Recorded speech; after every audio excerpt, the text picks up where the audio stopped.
Hello, friends, and namaskar. We all know and think that the black holes are just born from dying stars. But, friends, think again. This new groundbreaking research from Cardiff University has revealed a startling truth. The universe's largest black holes are built, not born. While we used to think supermassive black holes grew primarily by consuming gas, this new study suggests they reach monster status through a violent process of repeated collisions within a dense star cluster. And therefore, in this video, we dive deep into the science of hierarchical merger, the cosmic assembly line where black holes smash into one and another, growing larger and more powerful with every hit. Let us go and discuss this further. Imagine a monster, not a ghost or a creature from a movie, but a real life titan so heavy it warps the very fabric of space and time. We call them supermassive black holes. For decades, we have asked one simple question: where do they come from? Most of us were taught the birth story. A massive star dies, collapses under its own gravity, and presto, a black hole is born. But there is a problem. Some black holes are so big that being born simply doesn't explain how they got there. New research from Cardiff University has flipped the script. They have discovered that the universe's true giants aren't just born big, they are actually built. Like a skyscraper or a massive machine, they are constructed through a violent, repetitive process of cosmic collisions. Today, we are breaking down the built, not born theory and how it's changing everything we thought we knew about dark hearts of these galaxies. So, friends, if you have reached this far, please inform us from which city you have tuned in and in which language you are watching this video. This will help us determine the reach of our channel. Alright, let's proceed further. To understand the Cardiff discovery, we first have to look at the old way of thinking. The traditional model says the black hole grew by eating. Imagine a black hole sitting in the middle of a cloud of gas. It slowly siphons that gas in, grew bit by bit over billions of years, and this is called accretion. But here is the catch: the math doesn't always add up. We have found supermassive black holes in the very early universes as well. If they grew only by eating gas, they wouldn't have had enough time to reach their massive sizes. It's like finding a fully grown oak tree in a forest that's only a week old. It shouldn't be possible. This led scientists to realize there must be another way, a faster, more aggressive way to build a giant. This brings us to the Cardiff University study. Led by a researcher in the School of Physics and Astronomy, the team looked away from the isolated stars and towards the dense star clusters. Imagine a crowded city during rush hour. Now imagine everyone in that city is a black hole. These clusters are the construction sites of the universe. Because everything is packed so tightly together, the gravity starts playing a high stake game of bumper cars. Instead of a single black hole sitting quietly and eating gas, you have dozens, even hundreds of black holes swirling around each other. This is what we call a nuclear star cluster. It is the most extreme environment in a galaxy. It's the perfect factory for building a monster. The Cardiff team used massive computer simulations to track how these black hole interacts. They discovered a process called hierarchical merger. Think of it like a tournament bracket. Round 1. Two small black holes collide and merge into one medium-sized black hole. Round 2. That medium-sized black hole finds another medium one. They merge to become a large one. Round 3. The large one smashes into another even larger ones. So this isn't a birth. This is an assembly line. Every time they collide, they releases a massive ripple in space-time known as the gravitational waves. These ripples are like the sound of the construction work happening. The Cardiff study showed that the built method is incredibly efficient. It allows black hole to skip the slow process of eating gas and jumping straight to supermassive size or status by consuming their own kind. So, why should we care if the black hole is born or built? First, it solves the early universe mystery. If black holes can merge rapidly in these clusters, it explains how they got so big so fast shortly after the Big Bang. Secondly, it tells us where to look. If we want to find the next generation of black hole mergers, we need to point our telescopes like the James Webb or LIGO at these dense crowded star clusters. But there is a darker side to this as well. This build theory suggests that the most powerful objects in the universe are essentially serial mergers. They are made of remains of thousands of smaller stars and black holes that came before them. They are the ultimate scavengers. The universe isn't a static place where things are simply born and stay that way. It's a dynamic, violent, and creative construction zone. And thanks to the team at Cardiff University, we now know that the giants lurking in the dark weren't just lucky enough to be born big. They fought their way and increased their size. They were built collision by collision in the most crowded corners of the space. So next time when you look up at the night sky, remember the biggest things out there are often the one that has survived the most crashes. So if you enjoyed this deep dive into the cosmic construction site, make sure you hit that like button and subscribe. And friends, what do you think is the built not born theory is a final piece of the puzzle? Let me know in the comments below. Stay curious and always,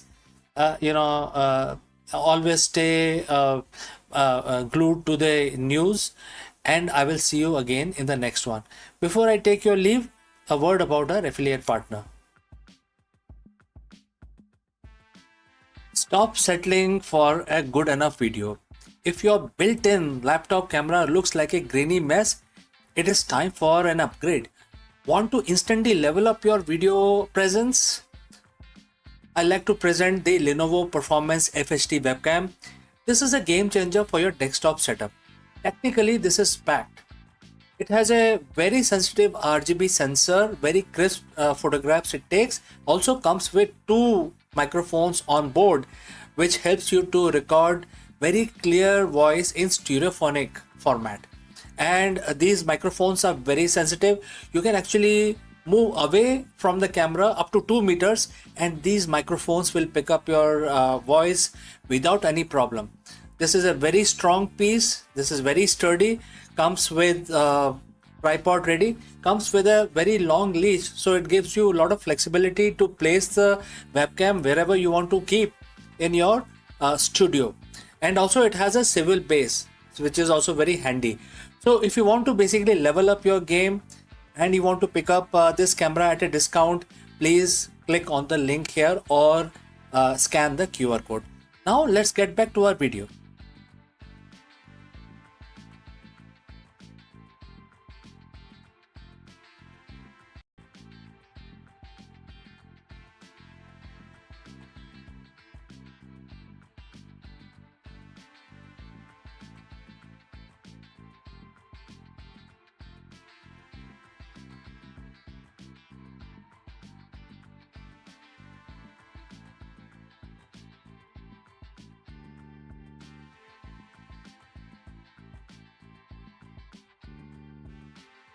Hello friends, the United Arab Emirates bombshelled the announcement to exit the OPEC and OPEC Plus effective May 1st, 2026. And this has sent shockwave through the global energy markets. This historic move marks the end of nearly 60 years of membership and signals a massive shift in the geopolitical landscape of the Middle East. In this video, we dive deep into why the UAE is walking away, the rising tension with Saudi Arabia, and how this decision, combined with ongoing Strait of Hormuz crisis, could redefine the oil prices forever. Let's go. Today, the global energy landscape didn't just shift, it has actually fractured. In a bombshell announcement that has sent shockwaves from Wall Street to Riyadh, the UAE, United Arab Emirates, has officially declared its exit from OPEC and OPEC Plus alliance effective May 1st, 2026. This isn't just a policy change, it's a geopolitical earthquake. For nearly 60 years, the UAE has been the cornerstone of the world's most powerful oil cartel. But as of this morning, Abu Dhabi is walking away, leaving the Saudi led organization in what many are calling its biggest crisis since 1970. Why now? What does this mean for your gas prices? And is this the beginning of the end of OPEC? Today we are breaking down the UAE declaration of independence and the massive blow it deals to the global oil order. If you've reached this far, friends, please inform us from which city you have tuned in and in which language you're watching this video.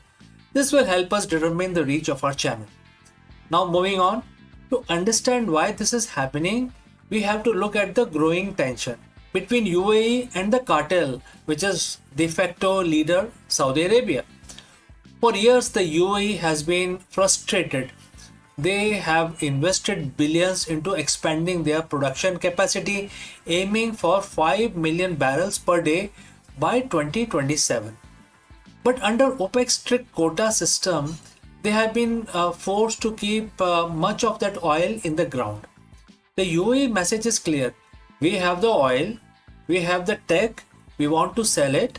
The official statement from the Emirates news agency emphasizes a strategic and economic recalibration. Essentially, the UAE believes their national interest, which is monetizing their reserves, while demand is very high at this point in time. So they want to make sure that they monetize well in time. No longer, align with the production cuts demanded by the rest of the group. By leaving UAE is better on by itself. They are trading the security of the cartel for flexibility because of the free market and other pressures, right? We cannot ignore the elephant in the room, and that is the timing. This exit comes in the midst of massive regional energy shock. With the ongoing conflict involving Iran and the non-closure of almost total closure of the Strait of Hormuz, the global supply chain is already under immense pressure. OPEC production fell by staggering 27% in March alone. Some experts like Michael Brown of Pepperstone argue that while the UAE wants to pump more, actually shipping that product through the blockade, through the strait, is nearly impossible right now. This makes the exit even more of a strategic pivot. The UAE is positioning itself as a reliable, independent alternative to the cartels precisely when the world is desperate for stability. By breaking away now, they distance themselves from the collective political baggages of OPEC while the US and Israel navigate the escalating situations with Iran. This is a massive blow to Saudi-led dominance. For decades, OPEC has moved as one, with Riyadh pulling the strings, but with Qatar leaving in 2019 and now the UAE, the third largest producer in the group, following suit, the Saudi-led moniker is losing its weight. So, is this is going to be sustainable? Is there a price war on the horizon? History says maybe. When OPEC members disagree on quotas, we often see a race to the bottom, where countries flood the market with cheap oil to grab market share if the UAE starts pumping its full 5 million barrel capacity once the regional conflict subsides, it could put immense downward pressure on the global prices. Something Saudi Arabia, which needs high price to fund its Vision 2030 projects, desperately wants to avoid. So, what does this mean for you and me, rest of the people in the world? In the short term, volatility. Market hate uncertainty, and the exit of a major player like UAE creates a massive vacuum. Crude oil futures are already jumping as traders try to price in a world without unified OPEC. However, in the long run, this could lead to more competitive pricing. Without OPEC quotas holding them back, the UAE is free to be a swing producer, offering their cost competitive lower carbon barrels to the highest bidder. If other members see the UAE succeeding outside the cartel, we could see a domino effect where Kuwait or Iraq start questioning their own membership. The OPEC crack isn't just a headline, it is the possible start of a decentralized energy market. The UAE exit effective May 1st is the gamble of the historic proportions. They are betting that the future of energy belongs to the flexible and independent, not collective. As the sun set on nearly 60 years of UAE OPEC cooperation, a new era of energy geopolitics begins now. So, is OPEC dead? Very big question, right? Or will Saudi Arabia find a way to rein in the remaining members? Let us know what you think in the comments below. Does this mean cheaper gas or more global instability? In either cases, I would like to know what are your thoughts. So don't forget to hit the subscribe button and turn on the notification. We will be tracking the market reaction and the situation in the Strait of Hormuz every day as the story develops. Thanks for watching, thanks for joining live, and I will catch you again in the next one. Before I part ways today, a word about our affiliate partner. Stop settling for a good enough video. If your built-in laptop camera looks like a grainy mess, it is time for an upgrade. Want to instantly level up your video presence? I like to present the Lenovo Performance FHD webcam. This is a game changer for your desktop setup. Technically, this is packed. It has a very sensitive RGB sensor, very crisp photographs it takes. Also comes with 2 microphones on board, which helps you to record very clear voice in stereophonic format. And these microphones are very sensitive. You can actually move away from the camera up to 2 meters and these microphones will pick up your voice without any problem. This is a very strong piece. This is very sturdy. Comes with tripod ready. Comes with a very long leash, so it gives you a lot of flexibility to place the webcam wherever you want to keep in your studio.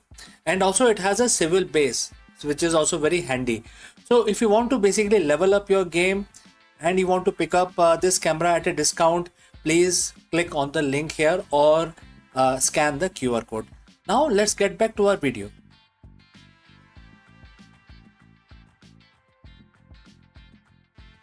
Friends, with the recent proclamation imposing a substantial fee on H-1B visas, the US is making it more challenging for companies to hire foreign workers from abroad.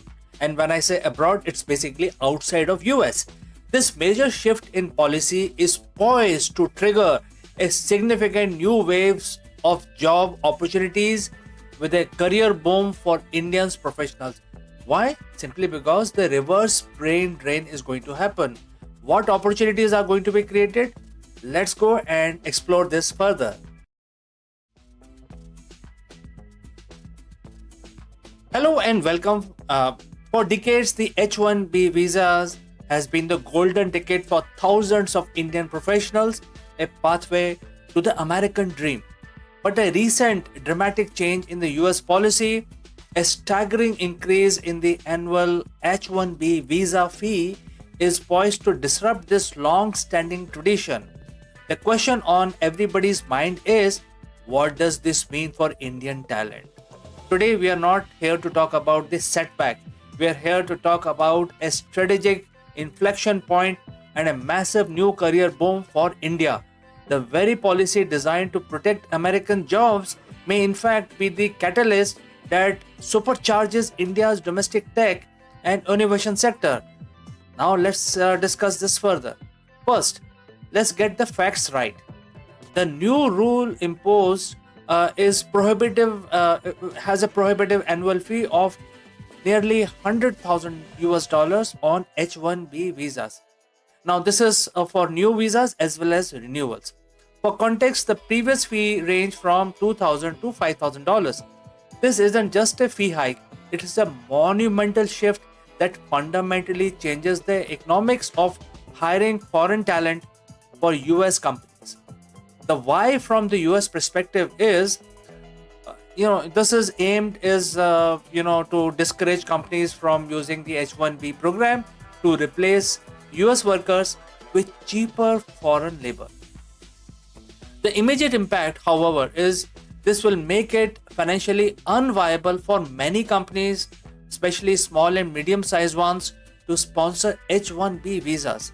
The traditional offshore onshore model that many Indian IT services companies have used for years is now going to become much more difficult, and therefore the whole process is questionable. For years, India has grappled with the brain drain. Its best and the brightest minds leaving for opportunities abroad. But what if the policy forces a brain gain? The new reality is that there are significant number of skilled Indian professionals who are on H1B track will now have to reassess their career path. Many will find returning to India not just viable option but a far more attractive one. Now, what will happen to the returning talent? Professionals with global experience in cutting edge fields like AI, machine learning, and data sciences will bring invaluable skills and knowledge back to India. Now, this influx of experienced professionals will enrich India's domestic talent pool, making it more competitive and innovation driven. The narrative is shifting now. The ultimate marker of success is no longer a job in Silicon Valley, but the opportunity to build a world-class company in India. The fee hike has a direct effect on US companies, with the cost of sending an employee to US skyrocketing. These firms will increasingly turn to offshoring. This is a massive win for India's Global Capability Centers, or GCC. Accelerating offshoring basically means that the US companies will expand their operations in India, creating high value jobs, research and development and engineering. And India is also going to become hub for R&D. India is poised to become a global hub for research and development and innovation. Investment that was once funneled into H1B visa costs will now be redirected into building out a robust teams and infrastructures in India. The infusion of returning talent and increased investment will act as a turbocharger for India's already burgeoning startup ecosystem. We will see more deep tech companies, more patents, more globally competitive products and services originating from India. So how do you capitalize on this unprecedented career boom? Focus on building a strong skill set in high demand areas. The opportunities in India are growing at incredible pace. Number two is consider a long-term potential for career back home. The salary and the growth opportunities in India are now more competitive than ever, and you will get to be a part of a historic movement. This is a time to invest in India's talent pool. The density of top tier talent is increasing, and the cost arbitrage when compared to the new H1B visa fee is astronomical.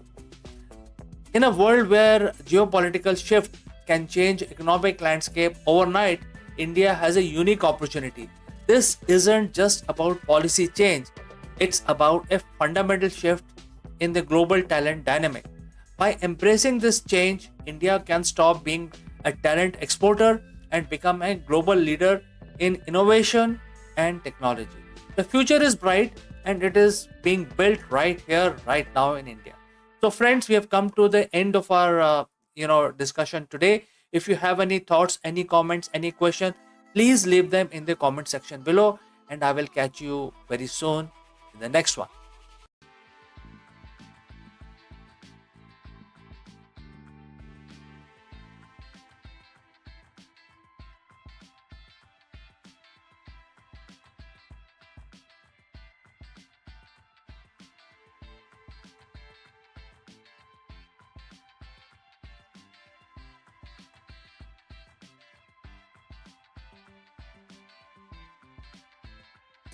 In every cafe, the ritual of espresso feels like alchemy.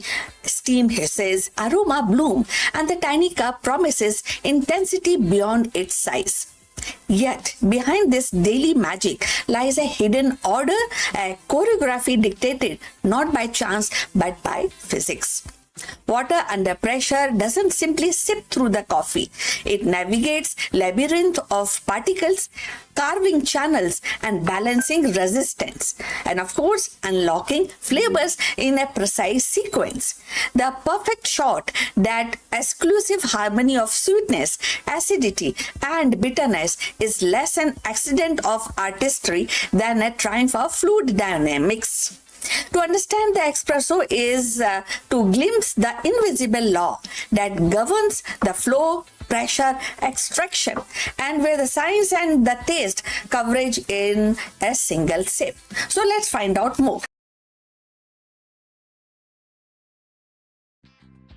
In the quiet hum of cafe, where the hiss of steam and the clink of porcelain cups form a familiar symphony, lies a mystery that has puzzled baristas and scientists alike. Why is espresso is so difficult to make in consistently? So one day the shot is rich, velvety, and crowned with a golden crema. The next it is thin, bitter, or sour. So behind this fickleness is not just art but physics. An intricate dance of water, pressure, and porous coffee grounds. At its heart, espresso is a story of flow. Hot water, driven by 9 bars of pressures, must weave its way through a tightly packed bed of ground coffee, and each particle is tiny labyrinth and offering resistance, redirecting streams and shaping flavor. But here lies the paradox.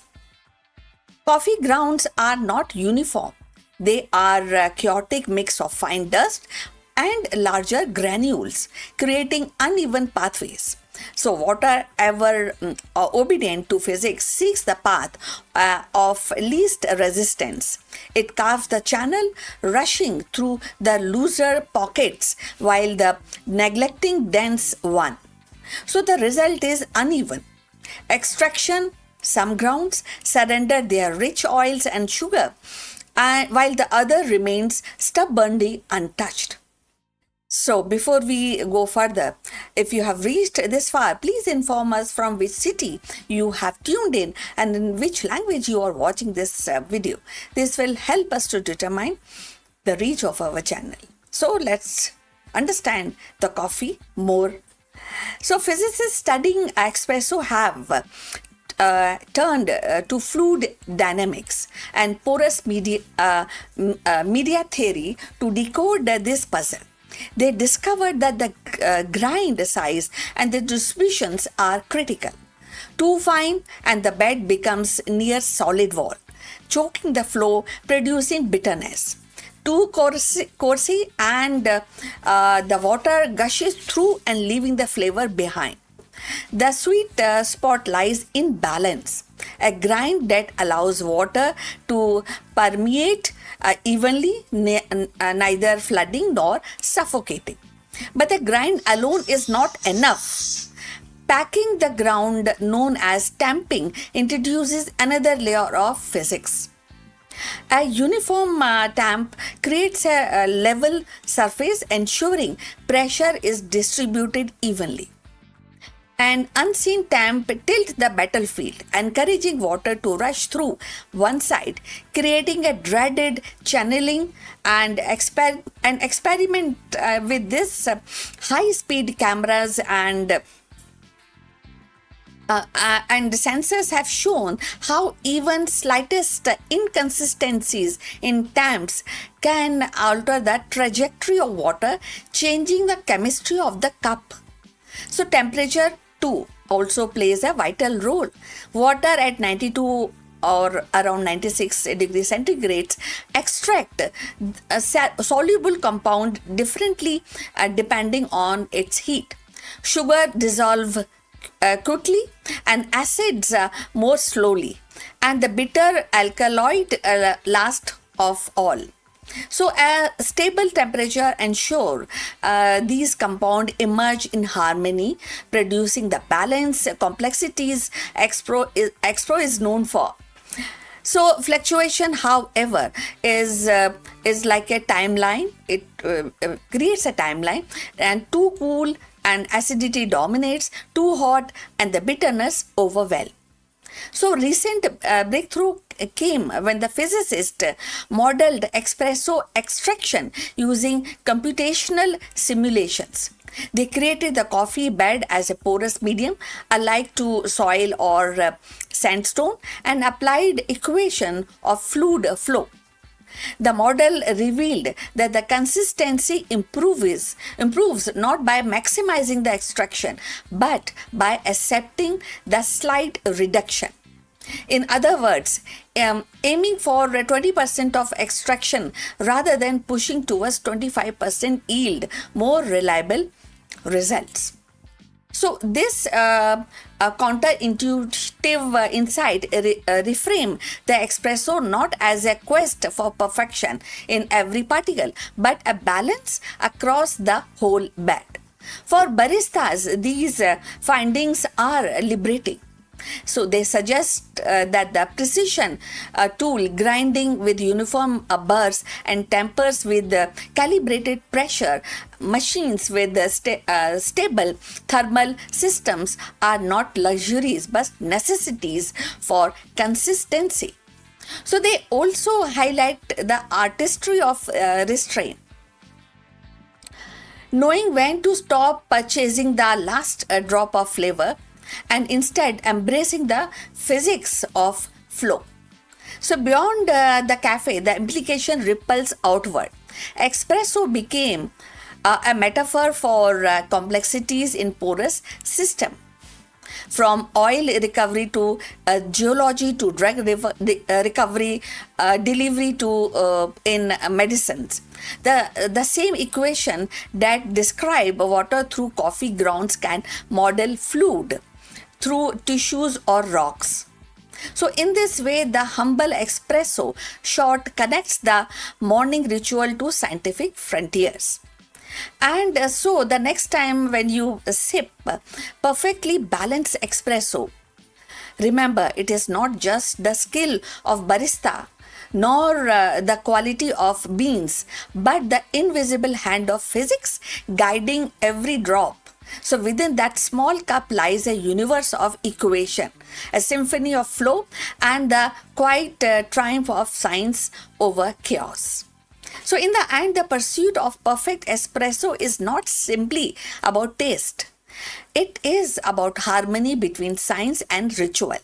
So every shot embodied the law of flow and the resistance, the balance of heat and pressure, the subtle choreography of countless particles yielding their essence to water.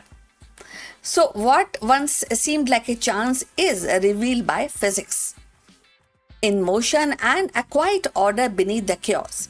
So each cup becomes more than a beverage.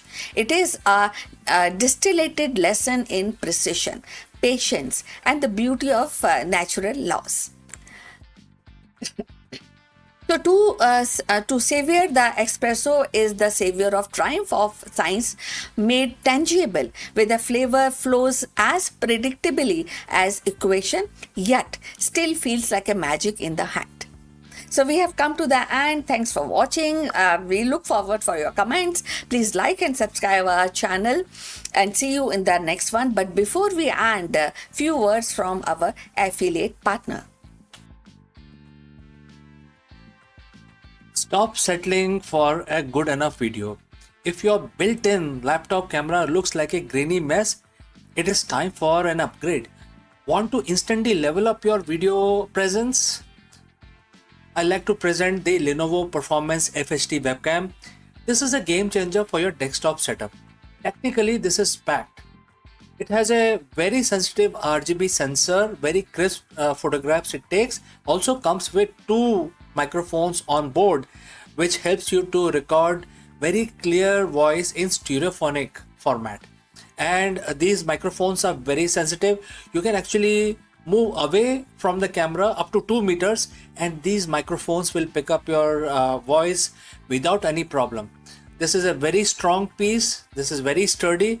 Comes with tripod ready, comes with a very long leash, so it gives you a lot of flexibility to place the webcam wherever you want to keep in your studio. And also it has a swivel base, which is also very handy. So if you want to basically level up your game and you want to pick up this camera at a discount, please click on the link here or scan the QR code. Now let's get back to our video.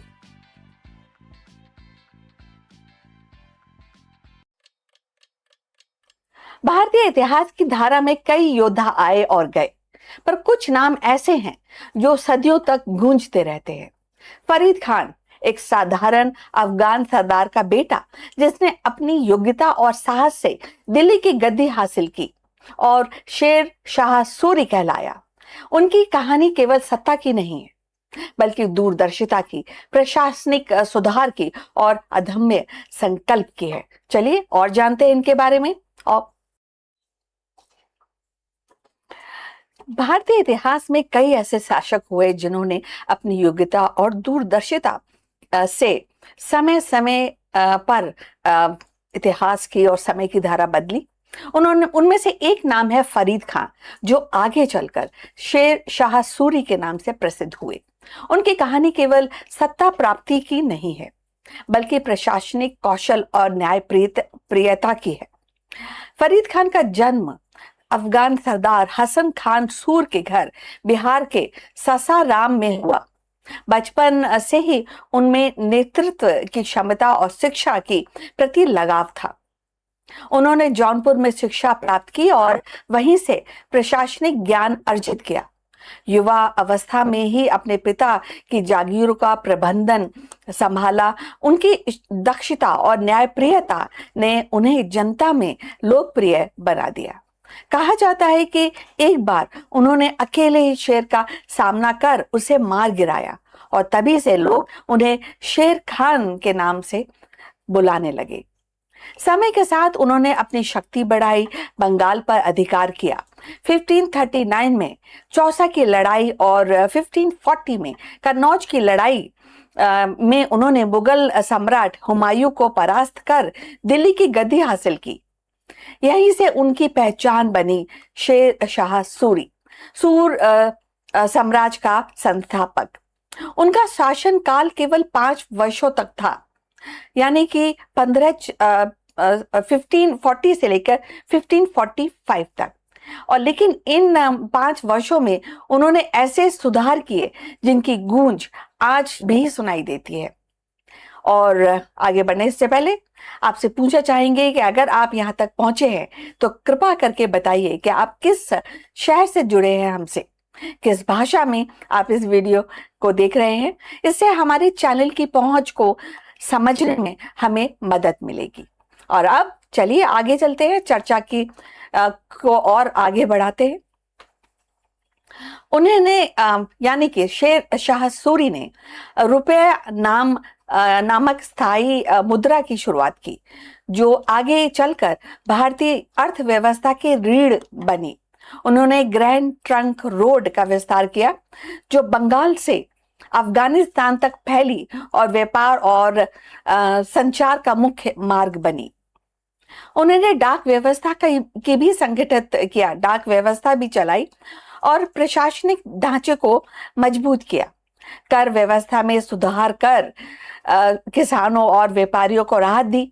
1545 में कलिंजर की किले की घेराबंदी के दौरान उनकी मृत्यु हो गई, लेकिन उनकी नीतियां और उनका सुधार इतने प्रभावी थे कि बाद में मुगल सम्राट अकबर ने भी उनसे प्रेरणा ली। शेर शाह सूरी का शासन केवल 5 वर्ष तक चला, लेकिन उनकी नीतियां इतनी प्रभावी थी कि बाद में और लोग, मतलब जो अकबर थे, उन्होंने तो उनसे प्रेरणा ली, बट आगे चल के कई सारे जो एस्पेक्ट्स थे उनकी जो उन्होंने नीतियों के, उसको लोगों ने और शासकों ने अपनाया। अगर कहा जाए कि हालांकि 5 वर्ष का उनका शासन था, बट उनकी विरासत आज भी जीवित है। फरीद खान ने शेर शाह सूरी बनने की ये जो यात्रा है, जो हमें सिखाती है कि साहस, दूरदर्शिता और न्यायप्रियता से कोई भी व्यक्ति इतिहास की धारा बदल सकता है। वे केवल एक विजेता नहीं थे, बल्कि एक महान प्रशासक और दूरदर्शी शासक थे, जिनकी नीतियां भारतीय उपमहाद्वीप की नींव में आज भी गूंजती हैं। फरीद खान का शेर शाह सूरी बनने का जो रास्ता है, वो केवल सत्ता परिवर्तन की कहानी नहीं बताता, बल्कि वे भारतीय इतिहास में दूरदर्शिता, प्रशासनिक कौशल का अद्वितीय उदाहरण है। उन्होंने अल्पकालीन शासक में ही ऐसी नीतियां लागू की जिनकी गूंज आज और आगे भी सदियों तक सुनाई देती रहेंगी, चाहे वो रुपया का स्थायी मुद्रा हो, या ग्रैंड ट्रंक रोड का विस्तार हो, या व्यवस्था में सुधार हो। उनकी गाथा हमें ये सिखाती है कि साहस और संकल्प से हर चीज प्राप्त की जा सकती है। व्यक्ति अपनी पहचान बदल सकता है और इतिहास की धारा को नई दिशा दे सकता है।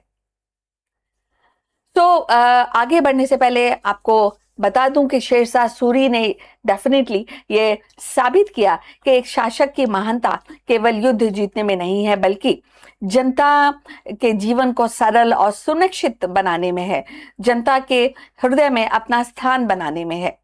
और शेर शाह सूरी की जो यात्रा है, भारतीय उपमहाद्वीप की एक विरासत का हिस्सा है, जो आज भी हमें प्रेरणा देता है कि नेतृत्व का असली अर्थ न्याय, दूरदर्शिता और जन कल्याण में ही निहित है। अब हम अपनी चर्चा के अंतिम पड़ाव पर पहुंच चुके हैं। कृपा करके हमारे चैनल को लाइक और सब्सक्राइब कीजिए, और अब इस विषय पर अगर आप कुछ अपने कमेंट्स साझा करना चाहते हैं तो यू आर मोस्ट वेलकम, और फिर आपसे दोबारा मुलाकात होगी बहुत जल्द। तब तक के लिए विदा, नमस्कार।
Hello friends, can ancient wisdom solve the modern leadership crisis?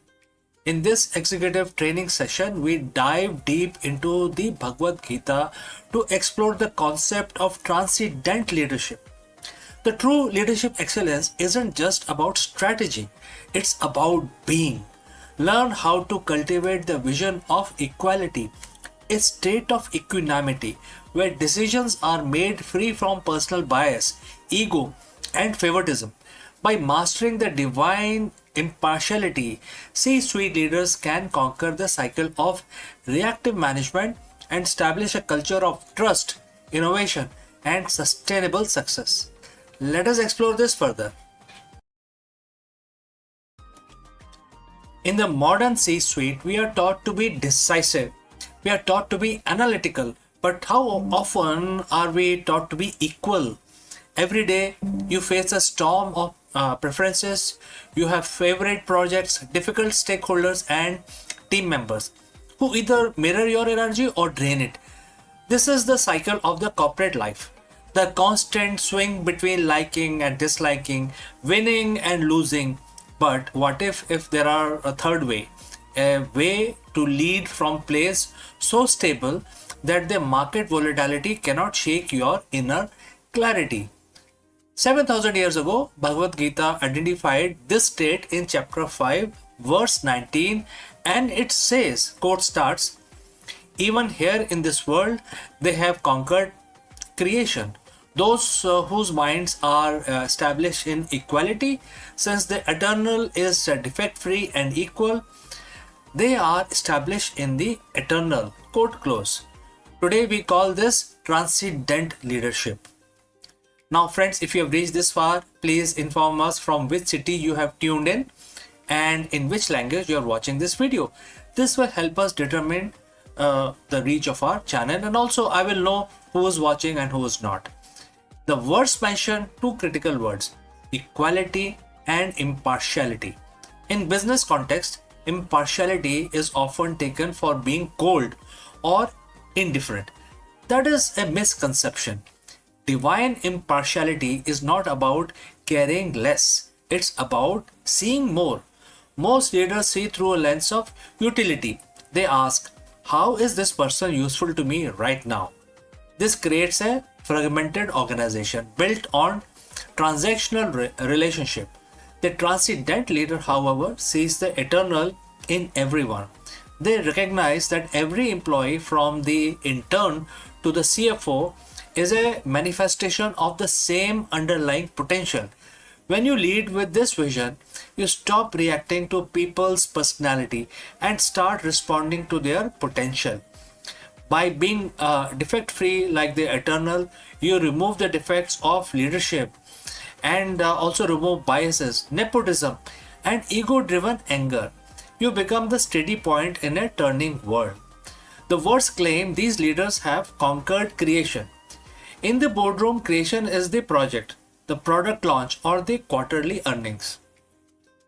We usually live in a cycle of various things, starting with attachments, whether this project succeed or if not, then I will not feel successful, right? Next is fear. What if we fail? Third is reaction, micromanagement, or blame somebody else. So transcendental leadership breaks the cycle. When your mind is established in equality, you realize that your worth is not tied to the birth of a success or the death of the failure. Think about most respected leaders that you know, right? They are the ones who stay calm when the stock price drops and stay humble when it soars. They conquered their emotional cycles of the workplace. They are the transcendental leaders. They are actually living on a transcendental situation. They operate from a higher frequency where they can see the solution while everyone else is still panicked by the problem. So friends, how do you apply the verse 5.19 tomorrow morning? And I would like to suggest 3 pillars for you to basically implement this theory in practice, starting with 360-degree human view. That is the first thing that you need to change in your personality. So next time you are in a meeting, consciously look at the person you disagree with most.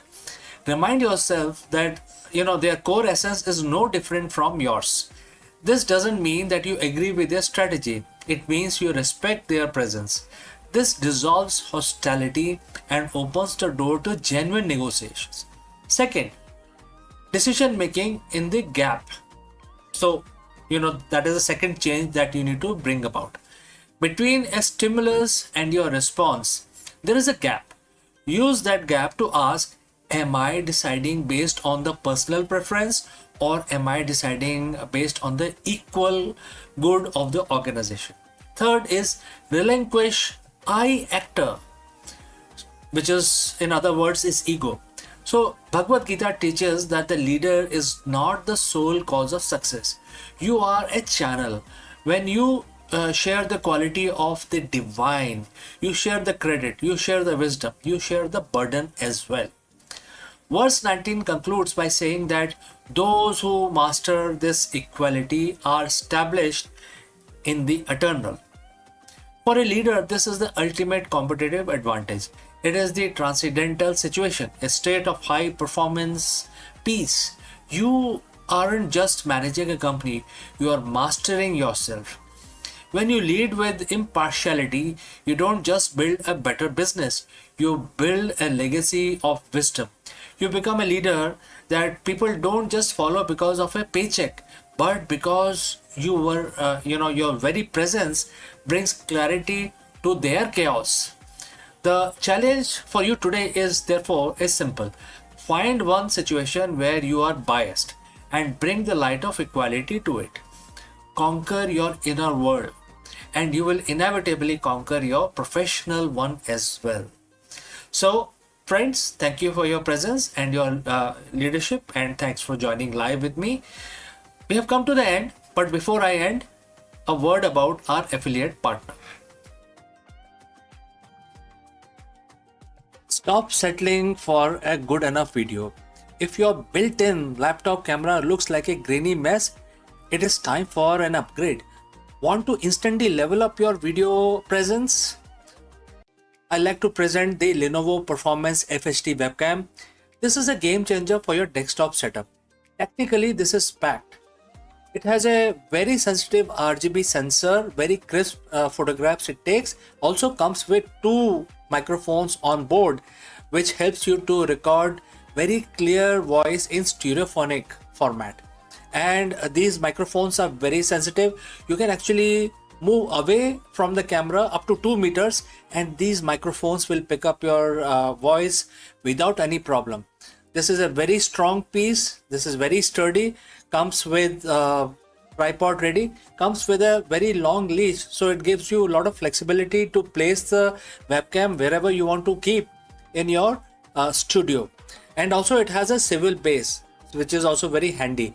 So if you want to basically level up your game and you want to pick up this camera at a discount, please click on the link here or scan the QR code. Now let's get back to our video.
Friends, is the world on the brink of economic meltdown?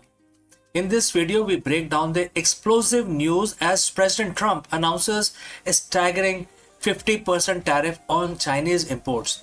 This massive escalation comes on the heel of the collapsed Islamabad Peace Summit, sending shockwaves through global market and intensifying the fear of all-out trade war once again. We dive deep into the geopolitical fallout, the failed negotiations in Pakistan, and what these new trade barriers mean for our wallet, the tech industry, and the future of international relations. Let's go. The diplomatic table has been flipped. What started as a high-stake attempt at the global stabilization in Islamabad has ended in a spectacular public breakdown, and the response from White House, it's an economic earthquake. The President Trump has just officially announced a 50% tariff on nearly all Chinese imports. We aren't talking about a negotiating tactics or a minor adjustment anymore. This is the nuclear option of a trade policy.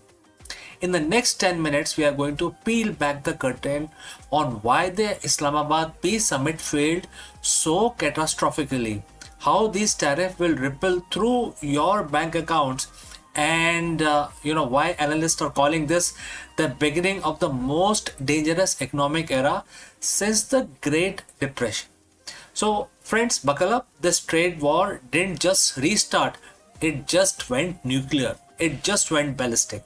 So friends, if you have reached this far, please inform us from which city you have tuned in and in which language you are watching this video. This will help us determine the reach of our channel.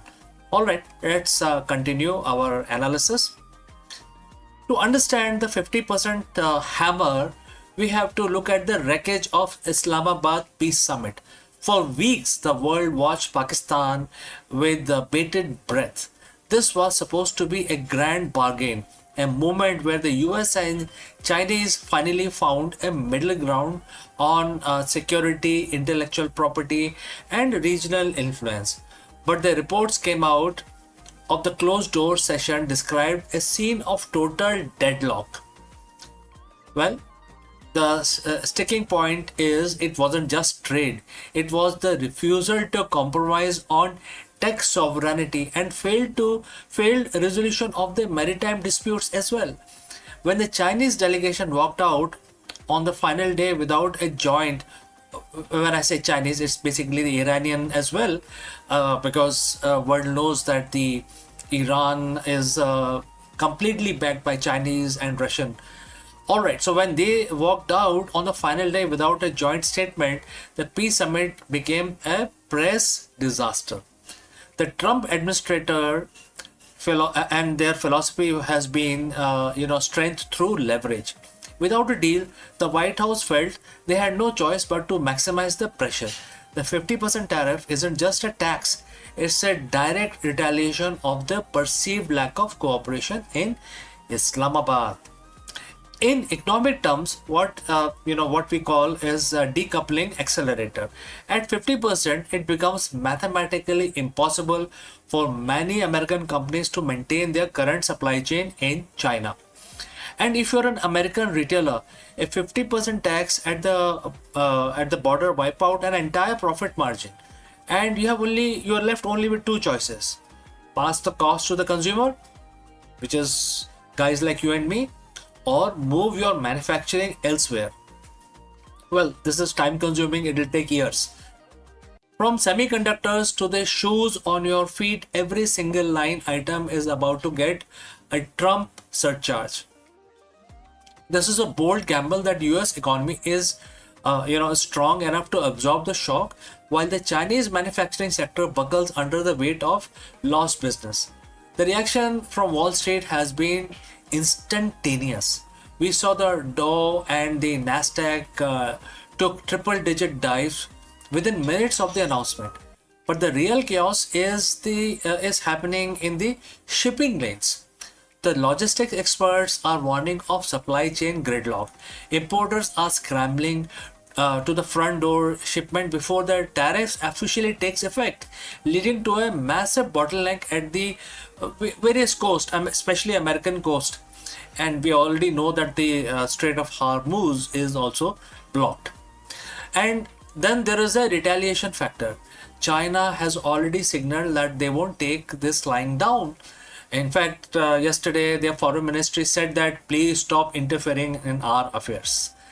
So we are looking at a potential export ban on rare earth mineral, the stuff needed to make electrical car batteries and smartphones. And if the US tax Chinese goods, then China cut off the raw material to make those goods elsewhere. We aren't just looking at the higher prices, we are looking at the scarcity. So is there anyone winning here? So in the short term, domestic manufacturers in the US might see a surge in demand as the foreign competition becomes too expensive. Countries like Vietnam, Mexico and India are also positioning themselves to catch the overflow as companies flee the Chinese market. But for the average consumer, the winner column is looking pretty thin. Economists warn that this could be a reignite of the inflation, just as we thought we had it under control. If $1,000 iPhone suddenly costs $1,400 because of the trade levy, the consumer spending, the engine of the American economy, could stall. So let's discuss pros and cons. What are the pros? Reshoring of the jobs, increased leverage in future deals, reduced dependency on rival. And what are the cons? Higher inflation, stock market volatility, and strained relations with allies who are caught up in different crossfires across the world. So where do we go from here? The 50% tariff is more than just a policy. It's a line in the sand. It signals that the era of globalism at any cost is officially over. We are moving into a bipolar world where you are either in the Western trade bloc or you are not, or you're out basically. The big question remains, will China blink, or will this trade war escalate into a full-blown economic Cold War that lasts for generations? One thing is certain, the failure in Islamabad wasn't the end of the story. It was the prologue to a much more intense chapter in global history. So friends, I want to hear from you. Do you think 50% tariff is the right move to protect the American interest? Or is it the risk of a global recession too high? Drop your thoughts in the comments, and after receiving your comments, I will basically start making more analysis in future on the same subject. Don't forget to hit the subscribe button and the bell icon. We are going to be tracking this market reaction throughout the week and keep bringing the analysis to you. Thanks for watching. I am CK and I will catch you again in the next one. Before I leave this section, a word about our affiliate partner. Stop settling for a good enough video. If your built-in laptop camera looks like a grainy mess, it is time for an upgrade. Want to instantly level up your video presence? I like to present the Lenovo Performance FHD webcam. This is a game changer for your desktop setup. Technically, this is packed. It has a very sensitive RGB sensor, very crisp photographs it takes. Also comes with 2 microphones on board, which helps you to record very clear voice in stereophonic format. And these microphones are very sensitive. You can actually move away from the camera up to 2 meters and these microphones will pick up your voice without any problem. This is a very strong piece. This is very sturdy. Comes with tripod ready. Comes with a very long leash, so it gives you a lot of flexibility to place the webcam wherever you want to keep in your studio. And also it has a swivel base, which is also very handy. So if you want to basically level up your game and you want to pick up this camera at a discount, please click on the link here or scan the QR code. Now let's get back to our video.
The biggest question today that we have to tackle is, why does everything exist at all? For decades, the physicists have been haunted by the antimatter mystery. The fact that the Big Bang should have produced equal amount of matter and antimatter, leading to total annihilation and an empty universe. But a groundbreaking theory suggests that answer lies in the exploding black holes. In this video, we dive deep into the world of primordial black holes, PBH, tiny high energy black holes formed seconds after the birth of the universe. Unlike their massive cousins, these tiny titans don't just sit there, they evaporate through Hawking radiation, eventually ending in violent explosions. We will explore how these cosmic firecrackers may have tipped the scale, creating the slight excess of matter that allowed stars, planets, and humans to form. Let us explore this further. Friends, what happens is that everything eventually fall into black hole. If you go very close to the black hole, you will see that the black hole will actually pull you in and then devour you, speedify you, and you know really bad thing happens to you. Your energy is sucked out and becomes part of the black hole. And so scientists used to wonder, what will happen to black hole. Are they eternal? And it turns out that the Stephen Hawking said no, they are not, because they are also radiating. And that radiation, very very minute radiation, very faint, is now what we call the Hawking radiation. This video is not about Hawking radiation, but the important part is that even black hole, which are the biggest sucker of the universe, also radiate. And therefore, if they are radiating, that means their mass is going to reduce eventually, and then they will have to completely evaporate. However, black holes don't go out simply evaporate. When they come to the minimum size that they can have, there is a internal pressure, or the pressure of the vacuum, because of which, after crossing that threshold, they have the event horizon, but they also have a minimum size horizon.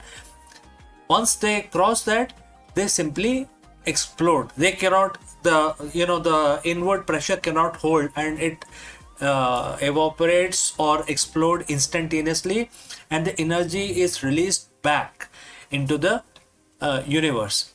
And that is what may have caused the extra matter that we see, the energy released after exploding of the initial black holes. So now scientists have debated, and they have agreed upon that when the universe formed, there were trillions, gazillions of the primordial black holes formed. These are microscopic black holes, and they are very small as a proton, but they have a mass equal to a moon. So they have still very strong power. They can pull things towards them. They can devour everything, but they're quite small, very difficult to detect. And since they are small, that means their time came before our solar system took birth. When we started coming to the world, the primordial, that's the assumption again, the primordial black holes would have been long gone. So now going back to the mystery. The mystery is, when the universe formed, there should be equal amount of matter and antimatter. Matter is what we are made of, and antimatter is equally an opposite matter. And when these two guys touch each other or come close to each other, they completely annihilate into a pure energy. So now we know that there was equal amount of matter and antimatter was formed in the initial first day of the universe, and then after some time, the matter antimatter came close again and annihilated, and therefore there was a second bang. And we now know that the second bang really happened, and then it was still in the very early stages of the universe formation. However, if we take the if we consider the PBH, which is the primordial black hole, very very tiny small black holes, if they were also formed before the annihilation happened, that means that portion of the matter was not part of the second bang, right? That means the second bang happened, the matter and antimatter collided and exploded with releasing a lot of energy into the space. However, the PBH were out of this explosion, and they evaporated, releasing a lot of matter. And that is where the mystery of why we do not see antimatter in the space. Whatever we see today using our very advanced telescope, we don't see anything made of antimatter. We see everything made of electrons, protons, neutrons, atoms. All of this is matter, and we don't see. Although we can make antimatter in the laboratory, but it does not last because it's very difficult to hold the antimatter. It will mix with matter and annihilate in pure energy. Nothing is left. It's a matter antimatter explosion is the best explosion, best release of energy, because there are no byproducts out of that. Pure energy is released. So when we don't see antimatter in the universe naturally occurring, that gave rise to the mystery, and that is what we are discussing today. What happened to the antimatter and why we exist at all? I mean, when matter and antimatter were produced, and then the second bang happened, then from where this matter remained in the universe, of which we are all made of, all the stars in the heavens, all the planets, all the living beings are made of matter.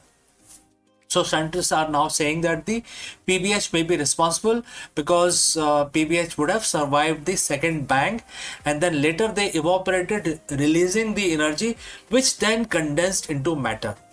And there was no question of antimatter, that energy condensing into antimatter.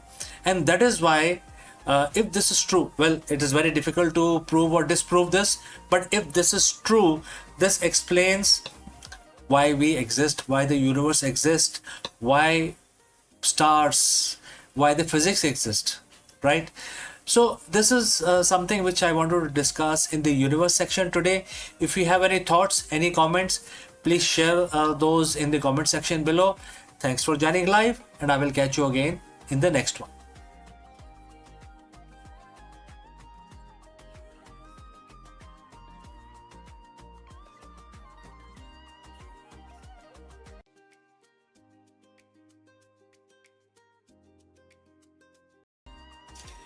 In the world of high-stake business, we talk about freedom. We in fact talk a lot about freedom, and market freedom, financial freedom, the freedom to innovate.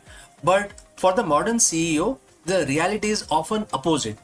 You are tethered to the stock ticker, bound by the expectations of the board, and often a prisoner to your own decision-making loop. We call this the invisible ceiling, the point where your intelligence and hard work cannot take you any further because your mind is too cluttered with the noise of the trade. But what if there was a way to achieve a state of strategic liberation, a state where you operate with absolute clarity, where your decisions are not reactive but visionary? Over 7,000 years ago, a roadmap for this exact state was laid out in a dialogue on a battlefield. Today we are looking at Bhagavad Gita chapter 5 verse 17. It's not just a spiritual mantra, it is the ultimate executive manual for the 21st century. Those whose intellect is merged in Him, whose mind is one with Him, who are established in Him, for whom He is the supreme goal, their sins being dispelled by knowledge, go to the state from which there is no return. Well, this is a quote and translated into English. So friends, if you have reached this far, please inform us from which city you have tuned in and in which language you are watching this video. This will help us determine the reach of our channel, and I will also know who is watching and who is not. Now let's proceed further. To a CEO, this might sound like a religious abstraction, But let's translate this into leadership language. The verse identify 4 pillars of focus. First, intellect. What is the intellect? Your strategic analytical power. Next, mind. Your emotional intelligence and focus. Third, establishment. Your core values and conviction. Fourth, the goal. Your ultimate vision or the North Star. So the Gita suggests that when these 4 are aligned with supreme truth, or in the business terms, a transcendental purpose, you reach a state of no return. In business, that is a definition of the legacy. One of the most striking phrase in this verse is the sin destroyed by knowledge. In a boardroom, we don't use the word sin, but we do use word error. In this context, sin refers to the mental impurities that could cloud judgment. Ego, attachment to a specific outcome, fear of failure, cognitive biases, etc. Think of these as the cognitive debt. Every time you make a decision based on your ego rather than data point, you base on how we have always done it rather than the truth. You accrue debt. This debt slows your company down and it creates a friction. So the Gita says this debt is destroyed by knowledge, not just information. We have plenty of that, but realized knowledge is missing here. This is the ability to see the market, your competitor, your own team exactly as they are, without distorting the lens of your own desires or fears. When knowledge destroys error, liberation begins. The verse ends with bold promise, the path of liberation where there is no rebirth. The spiritual terms, this is the moksha. In the boardroom, this is the high performance flow state. No rebirth means you stop repeating the same mistake. Have you ever noticed that how some company seems to hit the same wall every 5 years?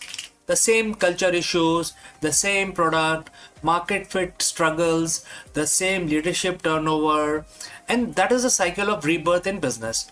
The strategic liberation means moving past those cycles. It means your leadership has evolved to a point where you are no longer a manager of crisis, but a creator of realities. You have reached a level of clarity where you don't have to go back to the old ways of struggling. You are no longer reacting to the waves. You are the ocean yourself. So how does you apply Gita 5.17 on a Tuesday morning before a merger or a product launch? I have few tips for you. First, fix the intellect. Start your day by detaching from the outcome. Focus entirely on the integrity of the strategy. Next, dissolve your ego. Ask yourself, am I making this choice to be right or to be effective? If it is to be right, that's the sin. And the verse mentions this very clearly. Let knowledge dissolve it. Right? Next is establish the North Star. Ensure your supreme goal isn't just this quarter's earning, but a purpose that provides value to the world. When your goal is supreme, your stamina becomes infinite. True leadership isn't about control, it's about alignment. Chapter 5, verse 17 of Bhagavad Gita teaches us that when our intellect, mind, and faith are fixed on a truth higher than our own, we become liberated from the friction of the corporate world. We move beyond the boardroom. We stop being driven by the fear of loss and start being pulled by the power of vision. This is the strategic liberation. That is the path of the sage leader. The question isn't whether you can afford to learn these lessons. The question is, can you afford the rebirth of your past mistakes, and what happens if you don't? My name is CK, and this has been a look into the timeless wisdom of Gita for the modern executive. Thanks for joining live. Thanks for listening. Before we move on to the next video, a few words about our affiliate partner. Stop settling for a good enough video. If your built-in laptop camera looks like a grainy mess, it is time for an upgrade. Want to instantly level up your video presence? I like to present the Lenovo Performance FHD webcam. This is a game changer for your desktop setup. Technically, this is packed. It has a very sensitive RGB sensor, very crisp photographs it takes. Also comes with two microphones on board, which helps you to record very clear voice in stereophonic format. And these microphones are very sensitive. You can actually move away from the camera up to 2 meters and these microphones will pick up your voice without any problem. This is a very strong piece. This is very sturdy. Comes with tripod ready. Comes with a very long leash, so it gives you a lot of flexibility to place the webcam wherever you want to keep in your studio. And also it has a swivel base, which is also very handy. So if you want to basically level up your game and you want to pick up this camera at a discount, please click on the link here or scan the QR code. Now let's get back to our video.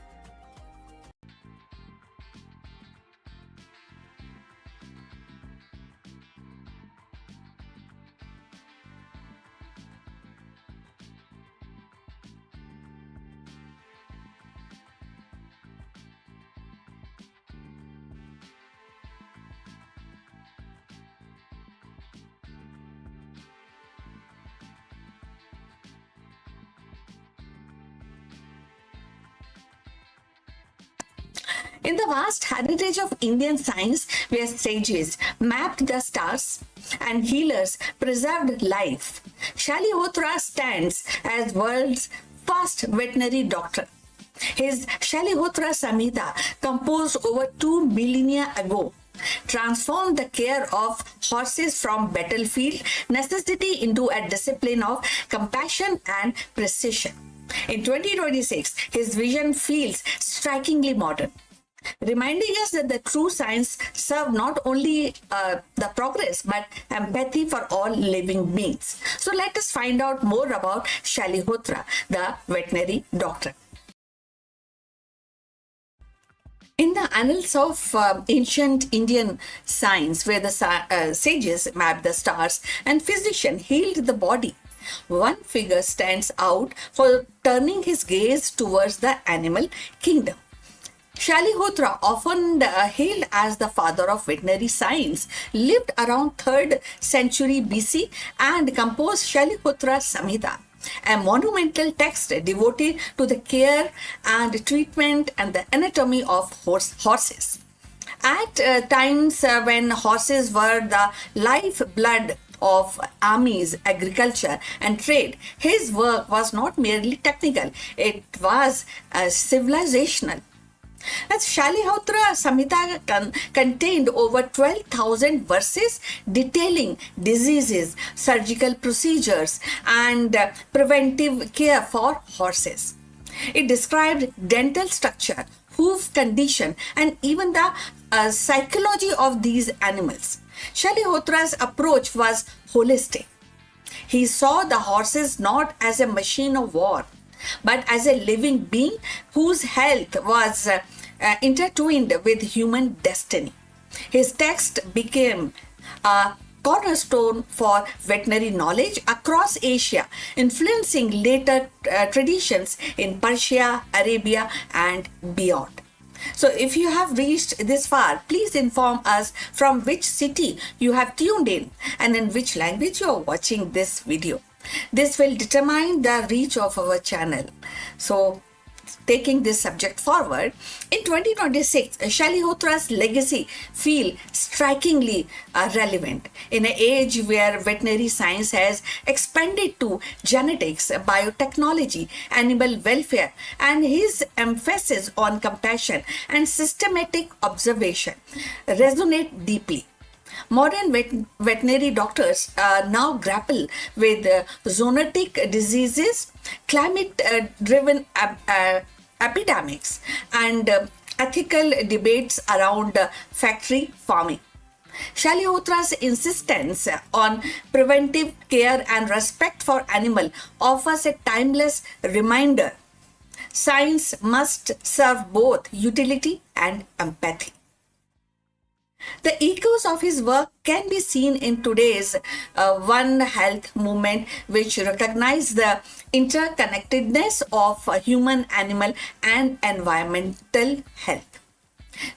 Just as Shalihotra understood that the well-being of horses shape the well-being of society, modern scientists acknowledge that pandemic, food security, and ecological balance depends on how we treat animals, how we behave with the animals. His vision, born in ancient India, aligned seamlessly with the global challenges of 2026. Moreover, Shalihotra's contribution highlights that India's role in pioneering scientific thought long before the modern institution. In the classroom and galleries today, his name stands along the side of Sushruta, who is the father of surgery, and Charak, and of course the Aryabhat, as a proof that science in India was never confined to human medicines or mathematics. It embraced the full spectrum of life. His work reminds us that the innovation is not only about discovering new technologies, but also about nurturing the bond between species. Shalihotra's story is not just about horses. It is about humanity's evolving relationship with living world. His verses whisper across the centuries that knowledge without compassion is incomplete. And the caring of animal is caring of ourselves. So, as the veterinary science in 2026 explores that gene editing, AI-driven diagnostics, and sustainable livestock practices, Shalihotra's spirit lingers, urging the balance between the progress and the ethics. Shalihotra's legacy definitely whisper across the century, and the health of animal is inseparable from the destiny of humankind. As veterinary science embrace AIs and genetic therapies and One Health initiative in 2026, his timeless wisdom endures, urging balance between innovation and compassion. So now we have come to the end of this subject, this live streaming. Please like and subscribe our channel. We look forward your comments on this topic. We'll meet again. But before we end, a few words about our affiliate partner. Stop settling for a good enough video. If your built-in laptop camera looks like a grainy mess, it is time for an upgrade. Want to instantly level up your video presence? I like to present the Lenovo Performance FHD webcam. This is a game changer for your desktop setup. Technically, this is packed. It has a very sensitive RGB sensor, very crisp photographs it takes. Also comes with 2 microphones on board, which helps you to record very clear voice in stereophonic format. And these microphones are very sensitive. You can actually move away from the camera up to 2 meters, and these microphones will pick up your voice without any problem. This is a very strong piece. This is very sturdy. Comes with tripod ready. Comes with a very long leash, so it gives you a lot of flexibility to place the webcam wherever you want to keep in your studio. And also it has a swivel base, which is also very handy. So if you want to basically level up your game and you want to pick up this camera at a discount, please click on the link here or scan the QR code. Now let's get back to our video.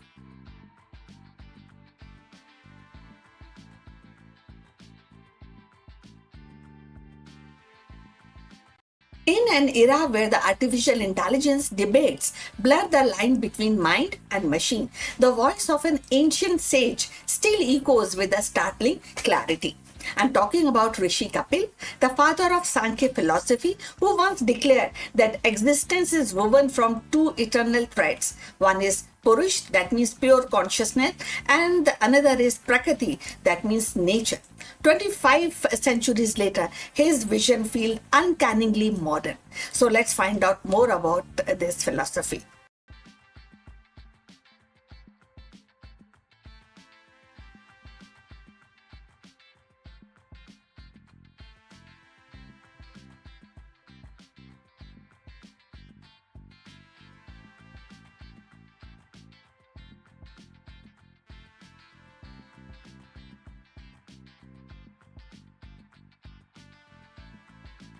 Hello friends. The big question that we want to tackle today is, can the ancient wisdom make you a better leader in 2026? In this video we dive deep into Bhagavad Gita chapter 6 verse 8 to uncover the secret of equanimity for modern executives, which is very essential. We will discover why the most successful CEOs aren't just masters of the market, they are the master of their own mind. Let us explore this further. In the world of high stake business, we are taught to chase the gold. We celebrate the record breaking IPOs, the quarterly wins, and the market dominance. On the flip side, we are taught to fear the mud, the PR crisis, the missed targets, and the economic downturns. But as a CEO, and all CEO knows this constant oscillation between euphoria and anxiety is quite exhausting. It leads to burnout, biased decision making, and the leadership style that is reactive rather than strategic. What if there is a way to lead from the place of total stability, a state of mind where your internal peace isn't tied to the stock ticker? Over 7,000 years ago, a profound piece of wisdom was shared on a battlefield that is more relevant to the modern boardroom than any MBA syllabus. It comes from Bhagavad Gita, chapter 6, verse 8. Today we are going to dive deep and break down how this one verse can transform you into an unshakable CEO. So friends, if you have reached this far, please inform us from which city you have tuned in and in which language you are watching this video. This will help us determine the reach of our channel. Alright, let's proceed further. Let us look at the verse itself. The quote starts, "A person is said to be established in self-realization and it's called a yogi when he is fully satisfied by the virtue of the acquired knowledge and realization. Such a person is situated in transcendence and is self-controlled. He sees everything, whether it is pebbles, stone, or gold, as one and the same thing." Quote close. For a CEO, this doesn't mean you stop caring about your company. It means you change your relationship with the results. The verse identify three key areas, three key traits of the unshakable leaders. First, acquired knowledge combined with practical experience. Obviously, you can't shake that off. Number two, control over the senses, which includes your ego as well, and also different kinds of extensions that you may have. Number three, ability to see stones and mud and gold with an equal eye, right? That is quite difficult. Now let's get real about the gold and mud. Just look at your office. The gold is that massive Series C funding or being featured on the cover of Forbes magazine. When things are gold, your ego expands. We think we have figured it out, all of it. We become overconfident, take reckless risk, and lose the humility that built the company in the first place. The mud is the supply chain collapse, the key executive quitting, or the negative cycle, some sort of a press release which is negative in nature. When we hit the mud, we panic. We make short-term decisions based on fear, which often makes the situation worse. The Gita tells us that the self-realized leader sees these as equal. Why? Because they are both external and temporary. If your happiness is tied to the gold, you are a slave to the market. If your identity is destroyed by the mud, you aren't leading, you are merely reacting. The unshakable CEO realizes that the value of the soul and the integrity of the mission do not change based on the material outcome of the day. How do we actually implement this? It comes down to three pillars. Pillar number one, knowledge versus realization. Most CEOs have the gyan, which is book knowledge. They know the spreadsheet, but the Gita tells you to get into realized wisdom. This is the gut feeling backed by a calm mind. It is knowing that this too shall pass, right? So, what action you can take? When the crisis hit, don't just look at the data. Sit in silence for 5 minutes to separate your identity from the problem. All right, moving on to the pillar number 2, sensory mastery. In modern terms, this is the emotional intelligence. Your senses react to notification, angry emails, and market rumors. A leader, who has a filter, they can choose which input to react to. They don't let a bad morning meeting ruin a $1 billion afternoon strategy, right? You need to keep them separate. Moving on to pillar number 3, the equal vision. This is the hardest part. Seeing gold and stones as equal doesn't mean you trade gold for stones. It means you don't let the gold intoxicate you and you don't let the stones depress you. You remain your behavior is very steadfast like a rock, the unchanging center of the storm. When you become unshakable, your decisions making capability improves. In fact, it improves so good it becomes clinical in nature. Think of a surgeon. A surgeon cannot afford to be excited by the patient's wealth or disgusted by their wounds. They must see their anatomy as it is to perform the operation. The unshakable CEO performs market surgery because you aren't desperate for the gold or terrified of the mud. You see the truth of the situation. You see opportunities where others see disaster. You see risk where others see easy wins. This objectivity is the highest form of business intelligence. Becoming an unshakable CEO isn't the weekend workshop. It's a daily practice of returning to your center.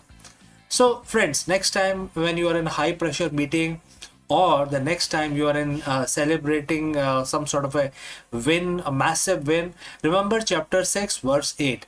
Ask yourself, am I reacting to the gold or am I standing on the rock? Success is a byproduct of the steady mind. Build the mind and the business will follow. If this ancient perspective on the modern leadership resonates with you, hit the subscribe button, share this with your fellow leaders who need to find their center today. Lead with wisdom, lead with peace, become an unshakable CEO. So we have come to the end of our session today. Before I move on to the next section, a word about our affiliate partner. Stop settling for a good enough video. If your built-in laptop camera looks like a grainy mess, it is time for an upgrade. Want to instantly level up your video presence? I like to present the Lenovo Performance FHD webcam. This is a game changer for your desktop setup. Technically, this is packed.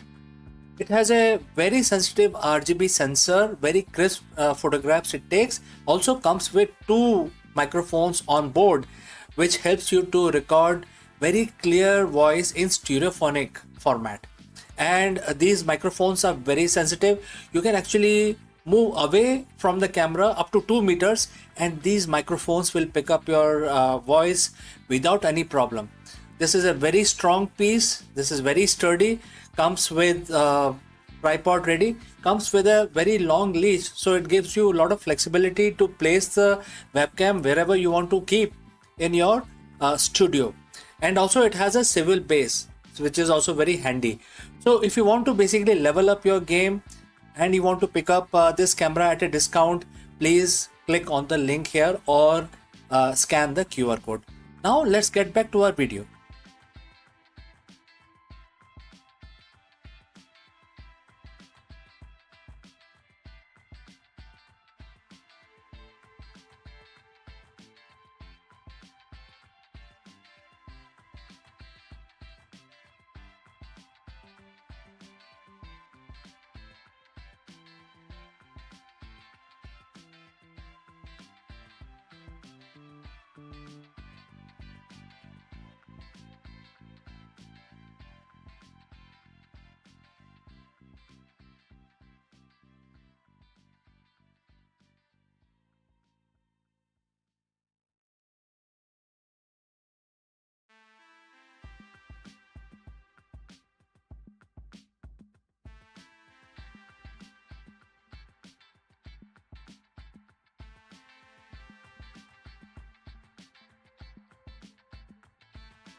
Hello friends, welcome to Akulmach Live.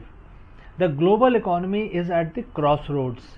In this video, we break down why the next 72 hours are the most critical window for 2026 for investors, for business leaders, and also for the policymakers.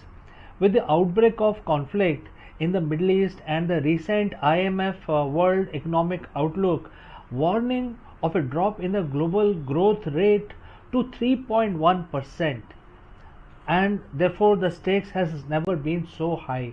So what we got to do, what we should be aware of, stick around because we are going to discuss all of this. Right now, as you're watching this, a timer is ticking.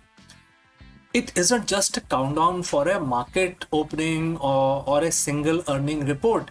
We're entering a 72-hour window that historians may look back on as the definitive pivot point for the global economy in 2026. So why now? Because we are seeing a perfect storm and it is converging. We have a volatile conflict in the Middle East that is threatening the world's most vital energy arteries. We have an IMF that just sounded the alarm on the growth slowdown, and within the next 3 days, we expect the decisions that will determine if we face a controlled landing or a systemic fracture. By the time this 72-hour window closes, the cost of your energy, value of your currency, and the safety of your investment could look radically different. And here is exactly what is happening behind the scenes. So friends, if you have reached this far, please inform us from which city you have tuned in and which language you are watching this video. This will help us determine the reach of our channel. Alright, let's move ahead. The first pillar of this 72-hour crisis is the energy. As of today, which is April 22nd, 2026, the volatility in the Middle East has moved past rhetoric. Markets are currently pricing in a worst-case disruption scenario. If the next 3 days sees an escalation that impact the Strait of Hormuz, we aren't just looking at $100 per barrel oil. We are looking at the supply side shock that could paralyze the European and Asian manufacturing. But it's not just about pricing at the pump. It's about the inflation ghost.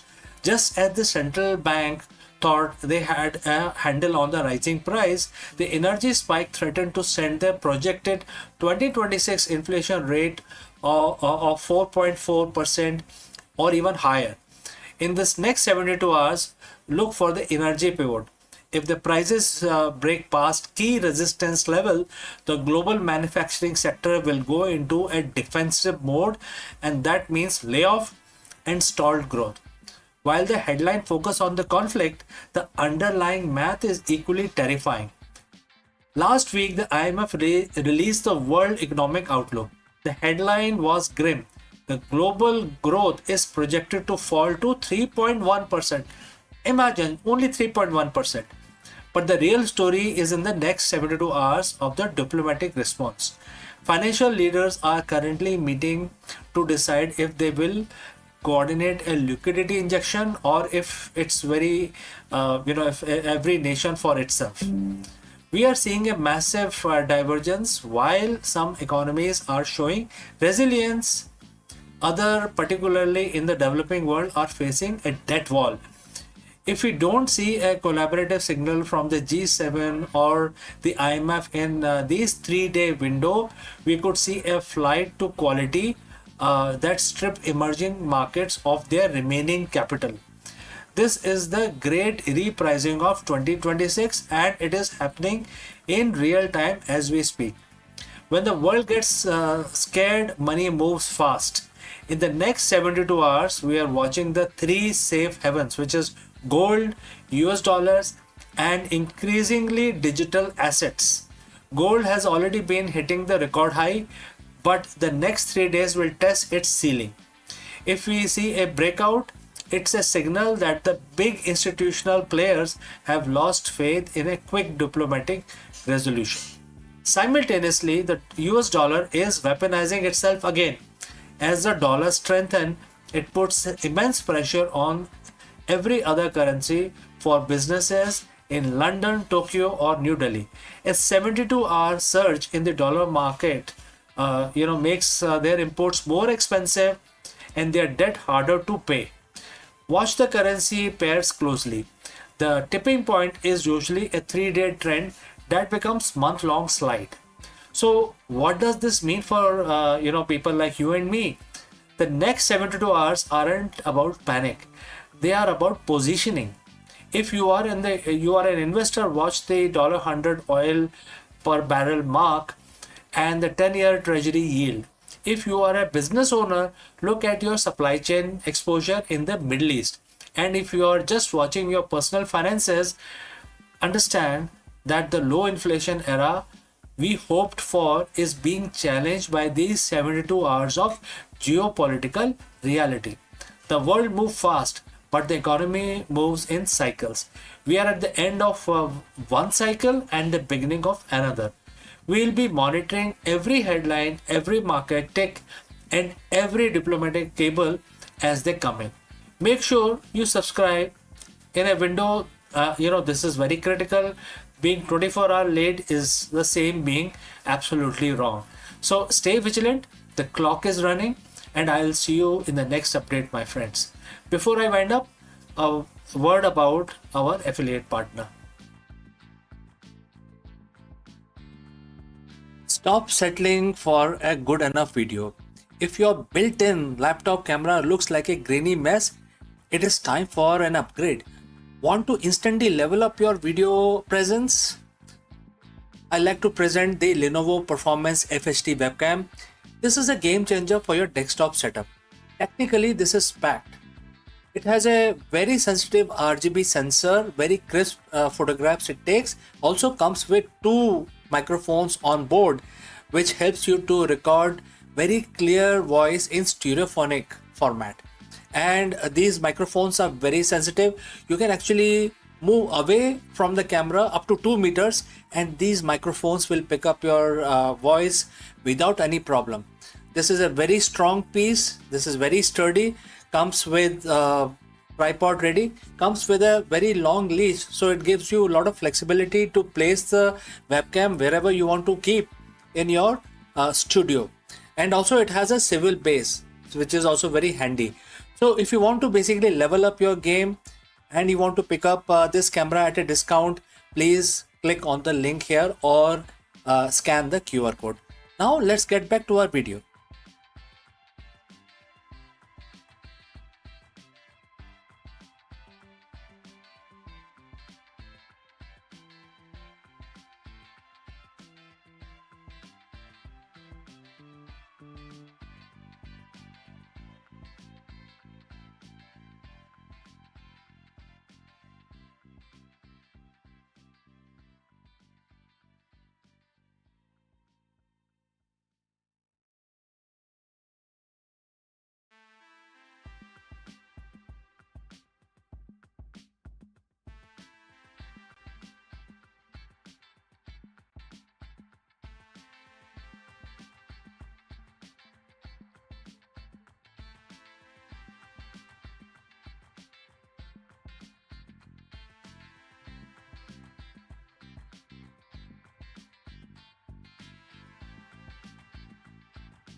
Friends, the universe isn't just expanding, it is going somewhere.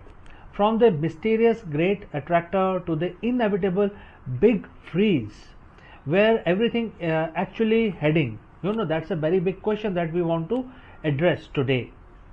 In this video, we trace the ultimate trajectory of every star, galaxy, and atom in existence. Have you ever wondered about the final destination of the cosmos while we go about our daily lives? Our Milky Way galaxy is screaming through space at 2.2 million kilometers per hour. But where it is going, what is pulling it? Let us discuss this further. On a clear night, the universe looks like a photograph, frozen, eternal. But the truth is, we are living inside a cosmic stampede. Right now, you are sitting on a planet that is spinning at 1600 kilometers per hour.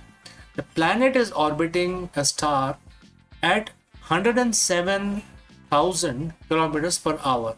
The star is dragging us around the center of the Milky Way at 800,000 kilometers per hour, but even the galaxy itself isn't sitting still.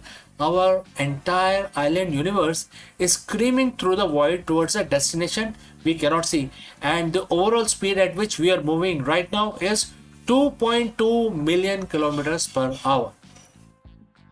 Everything, every star, every black hole, every atom is on a journey, but where is it actually going?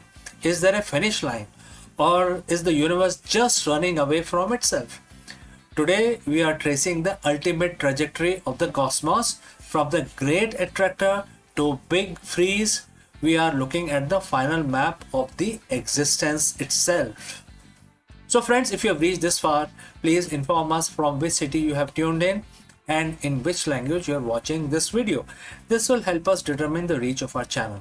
Alright, let's proceed further. To understand where we are going, we have to look at our neighborhood. We live in a Lanakia supercluster, a massive web of 100,000 galaxies spanning 500 million light years. For decades, the astronomers noticed something strange. The Milky Way and our neighboring galaxies aren't just drifting, they are being pulled. We are moving towards a specific region of space hidden behind the zone of avoidance, an area obscured by our own galaxy's dust, and therefore we actually cannot see clearly what is where we are going and what is pulling our galaxies. We call this mystery the great attractor. It's the gravitational anomaly so massive it is warping the movement of the galaxies across hundreds of millions of light years. It's like cosmic drain, and we are the water circling it. But here is the twist. We will likely never arrive at that point. Why? Because while gravity is trying to pull us together, something else is trying to rip us apart. In the late 1990s, we discovered the universe isn't just expanding, it is accelerating. This is thanks to the dark energy, a mysterious force that makes up roughly about 68% of the universe. Think of it like this. Gravity is the glue trying to hold the room together, but the dark energy is the floor constantly stretching in every direction. Because space is expanding faster than the speed of light at great distances, the great attractor is actually losing the tug of war. Eventually, the expansion will become so fast that even the pull of the Lanakia won't be enough to hold us into this particular group. We are entering an era of the great divorce. In few billion years, every galaxy outside our local group will disappear beyond the cosmic horizon. They will be moving away so fast that their light will never reach us again.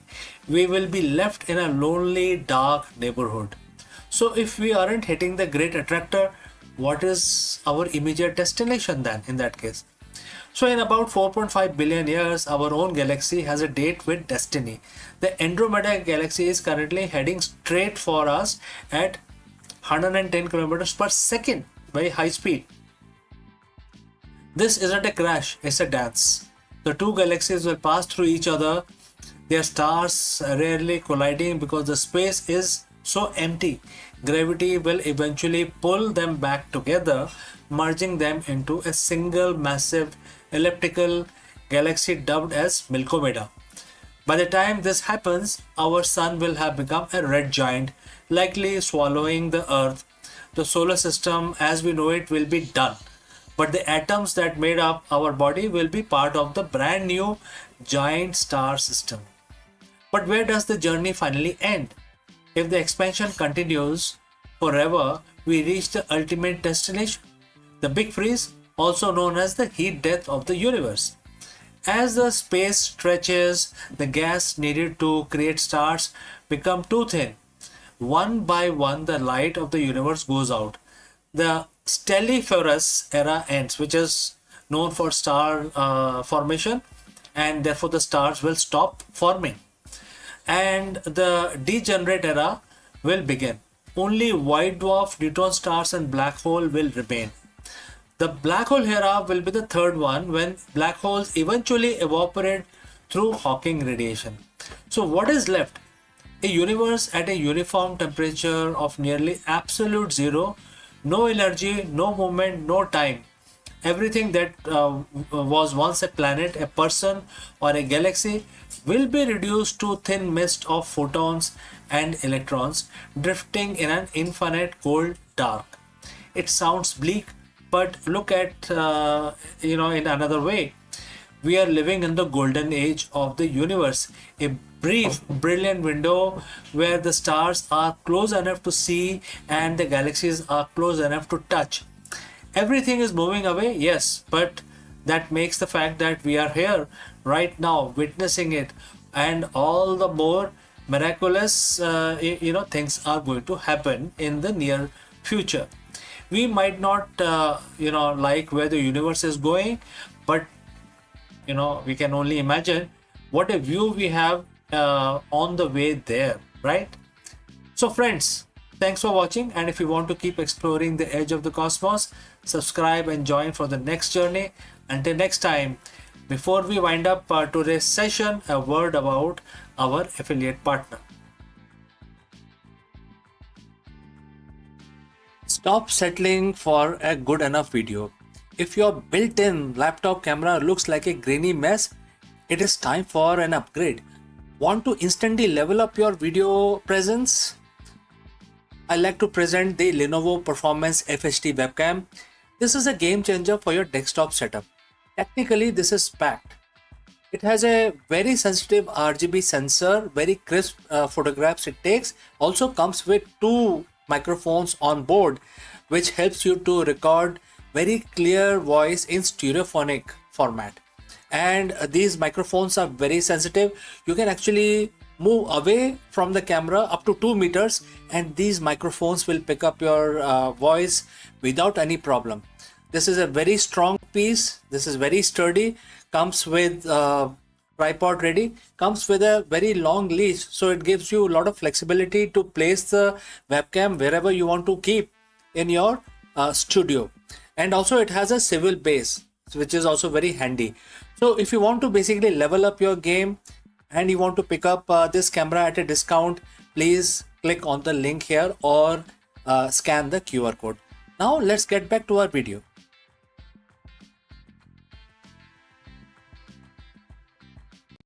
Friends, the universe isn't just expanding, it is going somewhere. From the mysterious great attractor to the inevitable big freeze, where everything actually heading? That's a very big question that we want to address today.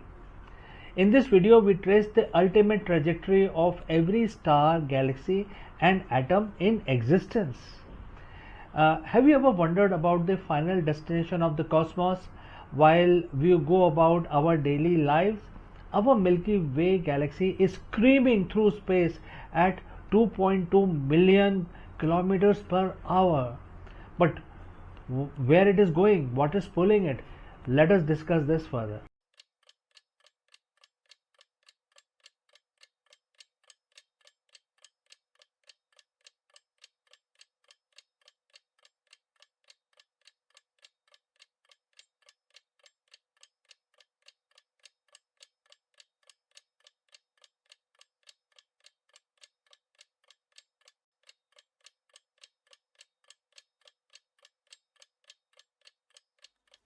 Imagine a darkness so deep it lasts 336 hours, where temperatures plummet to a lethal minus 170 degrees Celsius.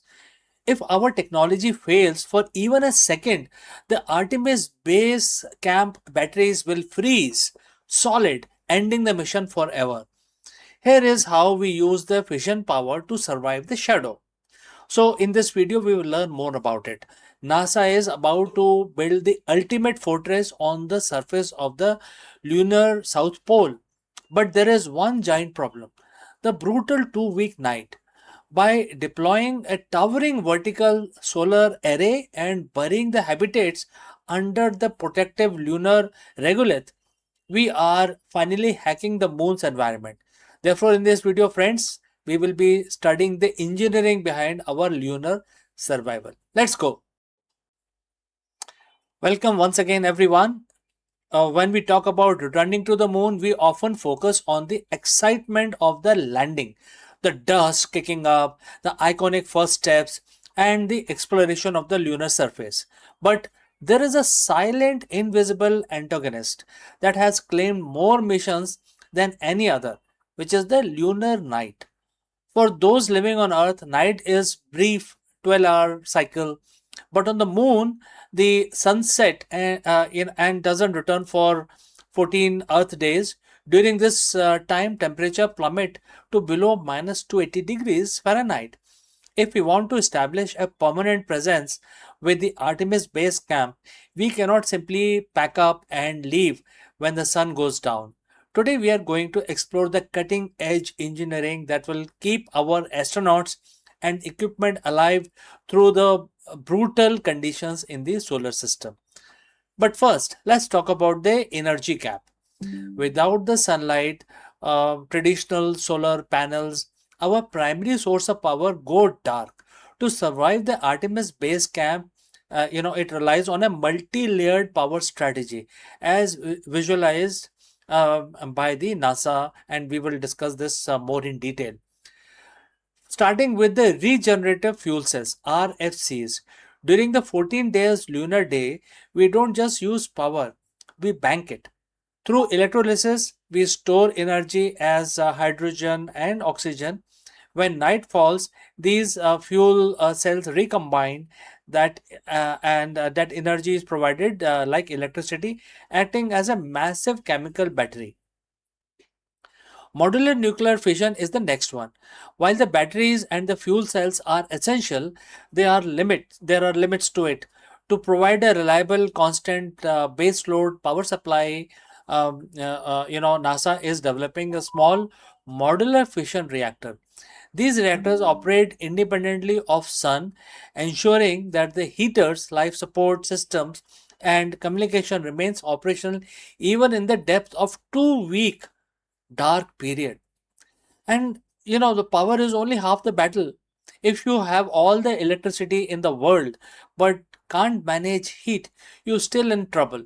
The vacuum of space is a perfect insulator, which means heat generated inside the base has nowhere to go and heat outside has no way to keep the base warm. So, friends, as you would have understood by now that the thermal management is a two-way street.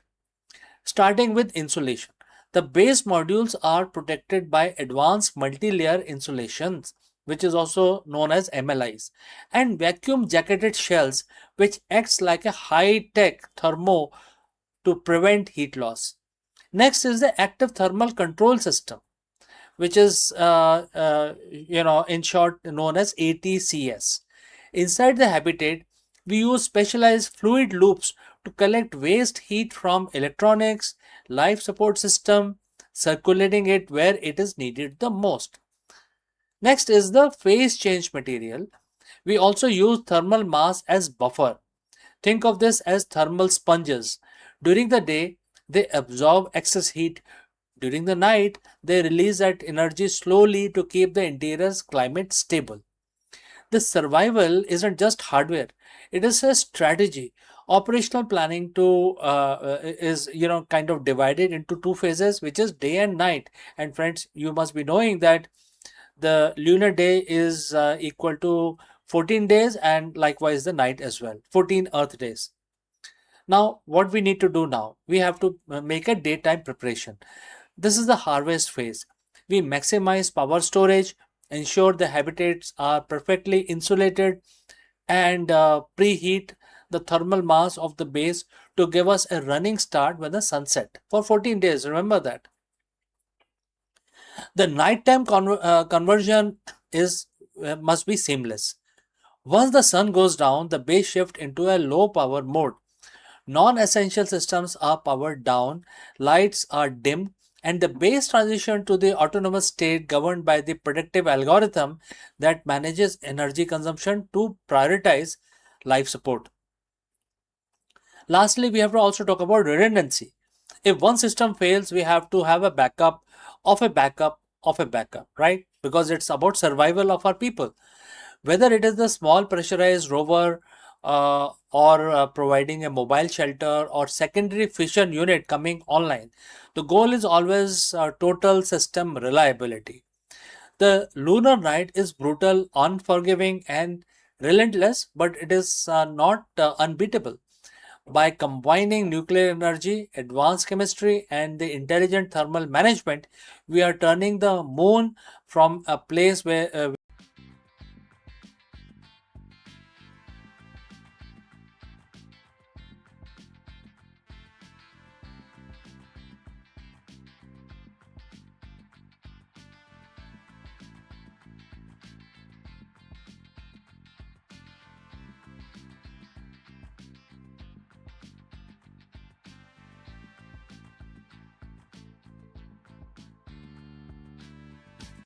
Did you know that Earth is actively sailing through debris of an ancient stellar explosion? Scientists drilling deep into tens of thousands of year old Antarctica ice have just confirmed a mind blowing cosmic secret. Our solar system is traveling through radioactive cloud left behind by an ancient supernova. In this video, we break down an incredible discovery made by international research team. By analyzing pristine ancient ice layers in Antarctica, scientists detected traces of iron 60, a rare radioactive isotope that only forms during a supernova. Let us explore this further. Antarctica, it is the coldest, driest, and most isolated continent on Earth. For centuries, we have treated it as a pristine time capsule of our own planet's history. But recently, an international team of scientists drilling deep into the ancient ice sheets uncovered something that doesn't belong to Earth. In fact, it doesn't even belong to our solar system. Deep within the tens of thousands of years old ice layers, researchers found a steady, undeniable influx of a rare radioactive space dust. And the data tells us a story that sounds like straight up science fiction. Right now, you are actually sitting here watching this video. Our planet is sailing directly through a radioactive debris of an alien supernova. We aren't just looking at the remnant of the dead star through our telescopes anymore. We are actively breathing them in. We are traveling through cosmic cloud of stellar wreckage. So friends, if you've reached this far, please inform us from which city you have tuned in and in which language you are watching this video. This will help us determine the reach of our channel. Alright, let's proceed further. How did scientists figure this out from a block of ice? What exactly is lurking in the cosmic cloud? And should we be worried about radiation? Let's break it down. To understand how we know this, we have to look at the specific cosmic fingerprint. An isotope known as iron 60. Now, normal iron is incredibly common on Earth and also on Moon, and also on Mars and other rocky planets, also rest of the solar system. It's in our own skyscrapers, our cars, and hemoglobin carrying oxygen through the blood right now. But iron 60 is a different one. It's a radioactive cousin of normal iron, packing 4 extra neutrons in its nucleus. And here is the thing about iron 60. It is not native to Earth. It cannot be naturally produced by any geological or chemical processes on our planet. It can't even be cooked up by a normal process inside our sun. There is only one place in the universe with the chaotic energy, extreme pressure, and the mind boggling temperatures required to forge iron 60, the heart of a dying massive star during a supernova explosion. When these stars explode, they blast out heavy elements across light years of empty space like a cosmic shrapnel.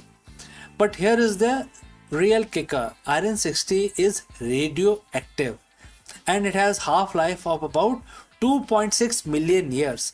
Now 2.6 million years might sound like a long time, but in cosmic terms, in a universe which is 13.8 billion years old, that's a blink of an eye. If iron 60 had been on Earth when our planet formed 4.5 billion years ago, every single atom of it would have decayed into a stable nickel billions of years ago. There should be zero iron 60 left on Earth, and yet we just found it. Fresh, undecayed, and perfectly preserved in the snow of Antarctica. So, how do we catch this space dust? You use the cleanest net on Earth, the Antarctica ice sheet, because Antarctica experiences almost no industrial pollution, and because its snow accumulation builds neatly layer by layer, century after century, it acts like a giant frozen hard drive, logging everything that falls from the sky. An international research team took samples of the snow and ice dating back tens of thousands of years. They carefully melted it down, filtered it, and ran it through incredibly sensitive piece of machinery called the accelerator mass spectrometer. They weren't looking for pounds of stuff, they were hunting for individual atoms. And against all odds, they found them. Scattered through the snow layers was light but steady rain of iron 60. But finding it wasn't even the biggest surprise. The real shocker was where they found it in the timeline. In the past, scientists had found deep sea sedimentation, containing iron 60 from millions of years ago, indicating that Earth passed near a supernova in the distant past. But these spikes died down. The Antarctica ice core showed something fundamentally different. The influx of iron 60 hasn't stopped. It is happening right now.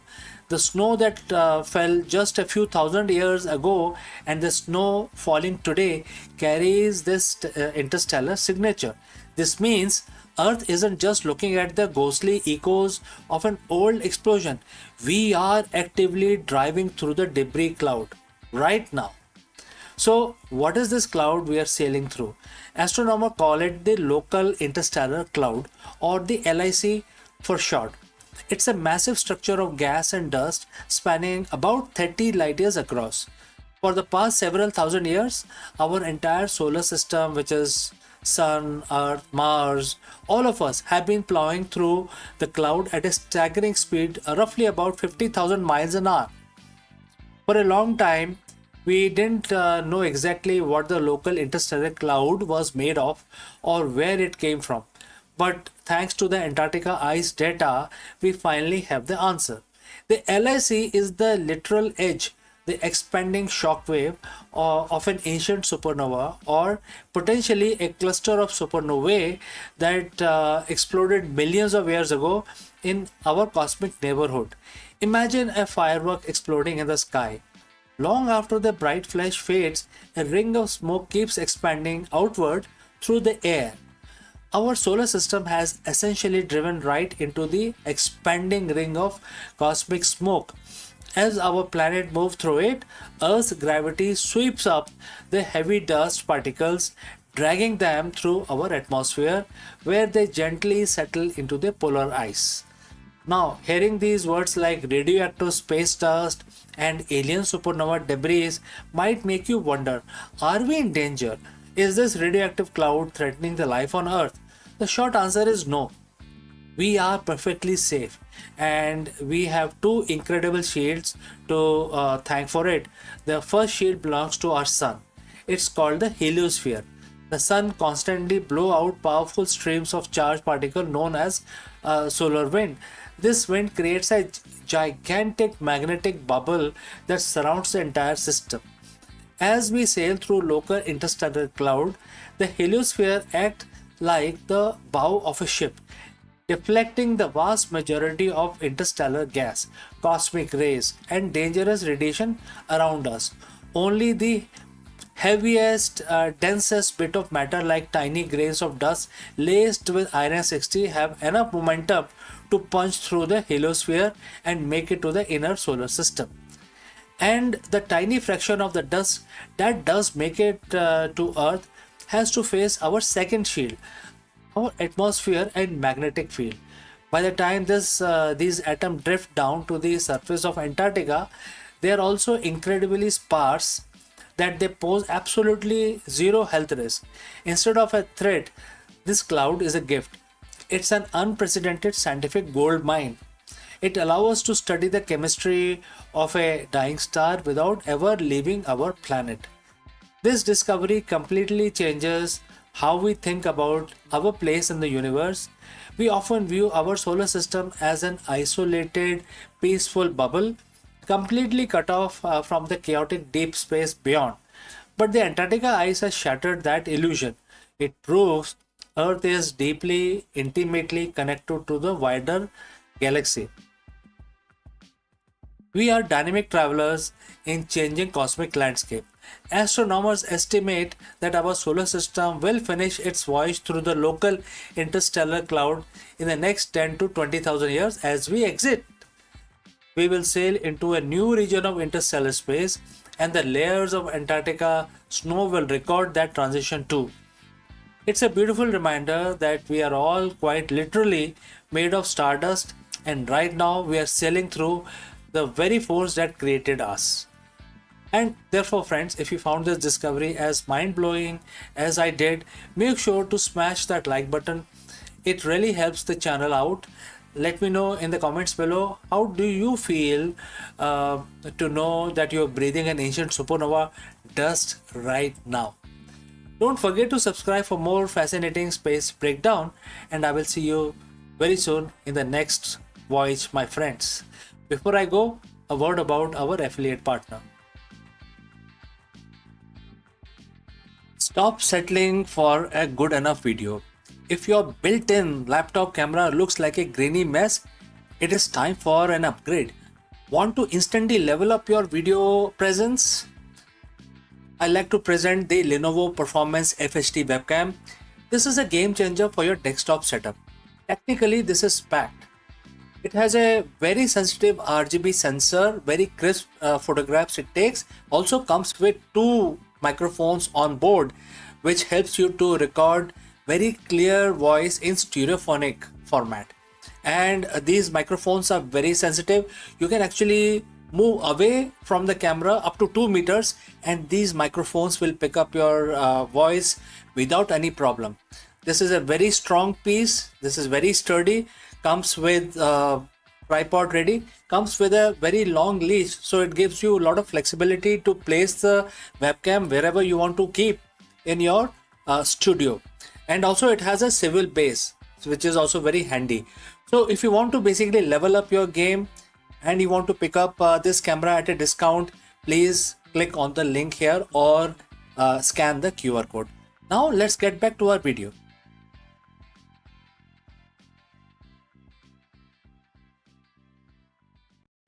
The resume is fading and the algorithm are rising. Welcome to the new age of hiring. For a generation, the resume has been the passport to opportunity, a single sheet of paper meant to capture the essence of person's career, ambition, and potential.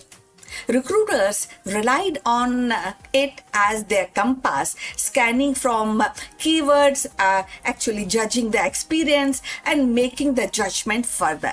And that shaped the lives and the companies alike. But in today's corporate world, the compass is being recalibrated. Artificial intelligence has entered the hiring arena, shifting the focus from polished resume to predictive algorithm. What once depended on the human intuition is now increasingly governed by machine logic. And the ripple effect are transforming not only how company recruit, but also how candidates present themselves. For decades, the hiring process has revolved around the resume, carefully crafted document meant to summarize a candidate's skill, experience, and aspirations. Recruiters would shift through the stacks of resumes, searching for the right fit and often relying on the intuition and human judgment. But today, the familiar ritual is being disrupted. Algorithms are shaping in and reshaping corporate hiring strategies and slowing down the traditional recruitment as we know it. Artificial intelligence is no longer confined to futuristic speculation. It is embedded in the very fabric of talent acquisition. So companies are deploying AI-driven platform that scan thousands of applications in a second, identifying patterns invisible to human eye. And instead of recruiters spending hours and judging the resumes and finding out the right candidate, machine learning models evaluated it very fast and very the behavioral clue and the skill is being judged by the machine. Competencies are judged by the machines, and the result is hiring process is more faster, more data driven, and at least in theory more objective. Yet this shift is not without tension. Traditional recruitments relied heavily on human interaction. The handshake at the interview, the nuances, reading of a candidate's personality, the gut feeling that someone might be a cultural fit. AI challenges this by reducing the process in qualifying metrics. So algorithm can rank candidate by predictive job preferences, but they cannot replicate the warmth of human connection. And this raises a profound question. Are we hiring people or are we hiring data points? So if you have reached this far, please inform us from which city you have tuned in and in which language you are watching this video. This will help us to determine the reach of our channel. So now going forward, when we are talking about resume and the algorithm shift in the job market, the corporates are embracing the AI because it promises efficiency. In industries where the talent demand is high, AI tool can cut hiring timelines dramatically, and they can also help reduce bias, at least when designed carefully and of course by focusing on the skill rather than demographic markers. For example, AI can highlight the candidate from unconventional background who might otherwise be overlooked. So paradoxically, if the algorithm are actually trained on biased historical data, they risk perpetuating the very inequalities they are meant to solve. So the slowing of traditional recruitment is evident in diminishing role of resume themselves. So increasingly, the companies are actually finding this easy, and the companies are also asking candidates to demonstrate the skill through online assessment, coding challenges, and or sometimes gamified test. An AI system then evaluate these results often before a human recruiter even see the candidate's name. So the resume, once the centerpiece of hiring, is becoming a supportive document at the best. And this transformation also changes the role of recruiters. Instead of manually screening resume, recruiters are becoming interpreters of AI insight. So this way, this is how the job market is evolving. Their job is shifting towards relationship building, employers branding, and ensuring that the human element is not lost in the set of algorithm. In this sense, AI is not eliminating recruiters, it is redefining their responsibilities. For job seekers, the implications are profound, very high. So, and I think you're also aware of this change in the market.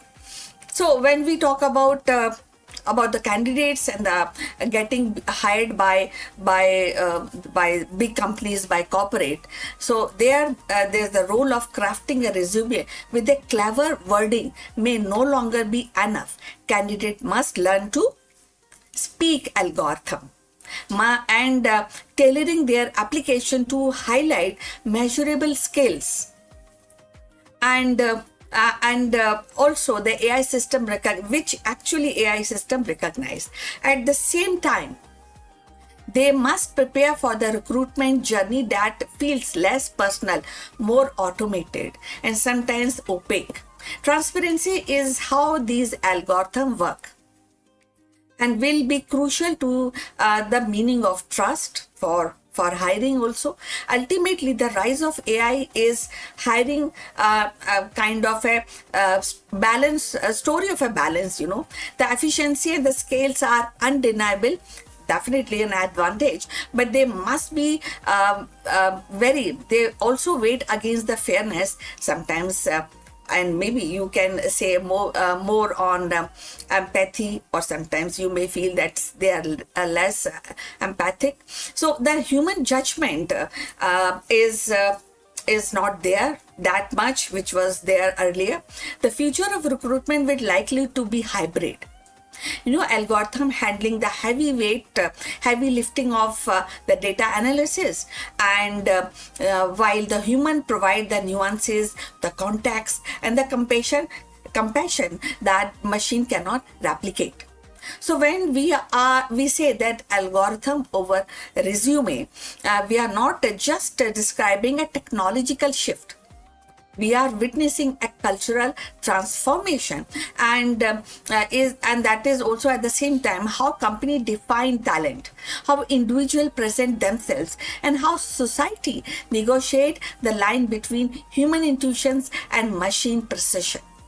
So the resume may not disappear entirely, but its reign as the king of hiring is definitely ending. In its place, the new era of emerging, one where the algorithm and the human must learn to collaborate in the delicate art of choosing what we get in the job, you know. So in the end, the rise of AI in recruitment is not simply a technical actually shift or a technical upgrade. It is a cultural turning point. The resume, once the centerpiece of professional identity, is being overshadowed by algorithms that promise speed, scale, and sharper insight. Yet the human element remain irreplaceable. You know, the company will need a strike, definitely a delicate balance, letting machine handle the data while the people preserve the empathy, the intuition, and nuances that define meaningful work in relationship. So as we move forward, the question is not whether algorithm will replace the resume, but how human and machine will collaborate to redefine the hiring means. So the future of recruitment will be less about polished documents and more about demonstrated skills. adaptability and authenticity, and in that the future success will belong to the organization that embrace the technology without losing sight of humanity. So we have come to the end. Thanks for watching. Please like and subscribe our channel, and we'll see you in next one. And before we close this video, few words about our affiliate partner. Stop settling for a good enough video. If your built-in laptop camera looks like a grainy mess, it is time for an upgrade. Want to instantly level up your video presence? I like to present the Lenovo Performance FHD webcam. This is a game changer for your desktop setup. Technically, this is packed. It has a very sensitive RGB sensor, very crisp photographs it takes. Also comes with 2 microphones on board, which helps you to record very clear voice in stereophonic format. And these microphones are very sensitive. You can actually move away from the camera up to 2 meters, and these microphones will pick up your voice without any problem. This is a very strong piece. This is very sturdy. Comes with tripod ready. Comes with a very long leash, so it gives you a lot of flexibility to place the webcam wherever you want to keep in your studio. And also it has a swivel base, which is also very handy. So if you want to basically level up your game and you want to pick up this camera at a discount, please click on the link here or scan the QR code. Now let's get back to our video.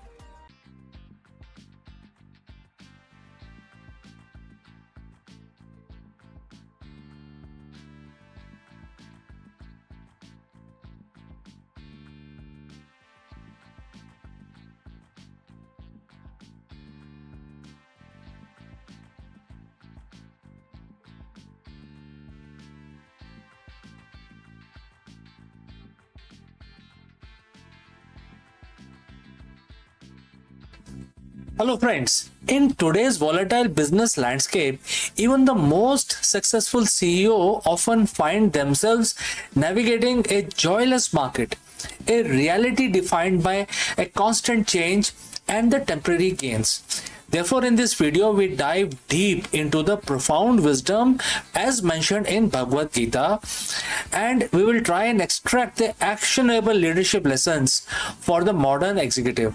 We will learn why the most resilient leaders are those who ground their strategy in a deeper purpose rather than just the fluctuating bottom lines. Let's go. We live in a world of endless performance metrics, quarterly earnings, and constant digital noise. As a CEO or as a senior leader, you are likely to, must have felt it. That nagging sense of joylessness. Even when you hit your targets, there is a recurring feeling of emptiness, as if the goalpost keeps moving ahead and the victory feels temporary. What if I told you that this specific problem, this feeling of temporary, joyless, and volatile market was analyzed in detail over 7,000 years ago? Today we are looking at chapter 9, verse 33 of Bhagavad Gita. It is a verse that speaks directly to the nature of our work and offer a profound strategy for leadership that transcends the typical corporate burnout. So friends, if you have reached this far, please inform us from which city you have tuned in and in which language you are watching this video. This will help us determine the reach of our channel. Now let's proceed further. Let's look at the core of the verse, and the verse start. The Brahmans, kings and devotees are thus more, predisposed to worshipping me in this temporary and joyless world. And the quote close. It sounds heavy, doesn't it? Temporary and joyless. Let's translate that into modern business terms now. Temporary represents our current market conditions. It refers to the volatility of the stocks, disruption of AI, and the ever-changing consumer trends. It is a reminder that no business position is permanent. Next is joyless. isn't being sad, it's being lack of intrinsic fulfillment in a transactional environment. If your business model relies solely on the external metrics, you are playing a game that by its very nature cannot offer lasting fulfillment. The verse mentioned three groups, which is Brahmins, which in other terms you can consider as thinker or visionary. Next is kings, which could be leaders or executives, and lastly devotees, which is the seeker. It suggests that these individuals have predispositions towards a higher path. As a leader, you are a king in your own sphere. The lessons here is that you cannot lead effectively if you are as volatile as the market you operate in. If your joy is tied to the stock price, you are a servant to the stock price. If your joy is tied to the market share, you are servant to the competitors. The Gita teaches that the most effective leaders maintain their internal compass, regardless of the external joyless nature of the environment. You stop managing for the sake of transactions and you start managing for the sake of purpose.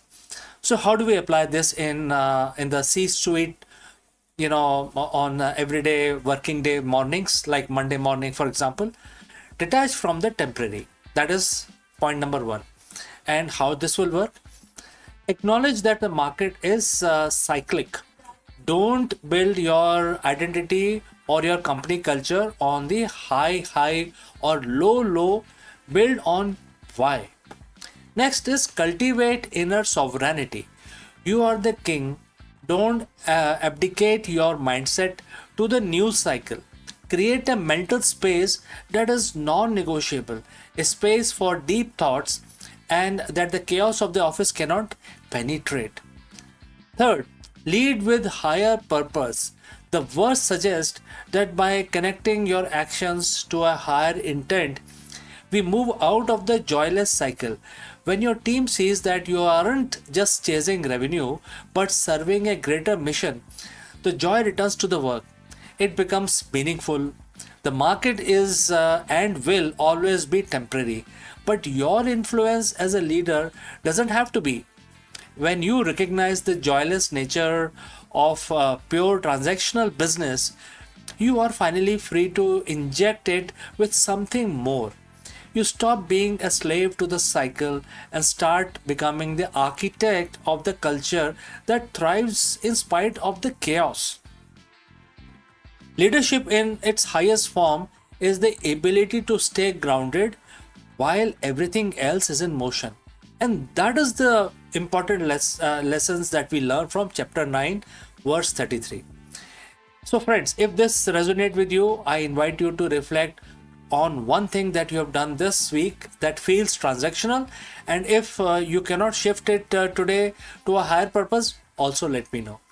Don't forget to subscribe for more deep dives into the ancient wisdom for the modern C-suite, and I will see you again very soon in the next one.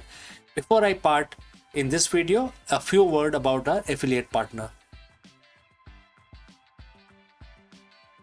Stop settling for a good enough video. If your built-in laptop camera looks like a grainy mess, it is time for an upgrade. Want to instantly level up your video presence? I like to present the Lenovo Performance FHD webcam. This is a game changer for your desktop setup. Technically, this is packed. It has a very sensitive RGB sensor, very crisp photographs it takes. Also comes with two microphones on board, which helps you to record very clear voice in stereophonic format. And these microphones are very sensitive. You can actually move away from the camera up to 2 meters and these microphones will pick up your voice without any problem. This is a very strong piece. This is very sturdy. Comes with tripod ready. Comes with a very long leash, so it gives you a lot of flexibility to place the webcam wherever you want to keep in your studio. And also it has a swivel base, which is also very handy. So if you want to basically level up your game and you want to pick up this camera at a discount, please click on the link here or scan the QR code. Now let's get back to our video.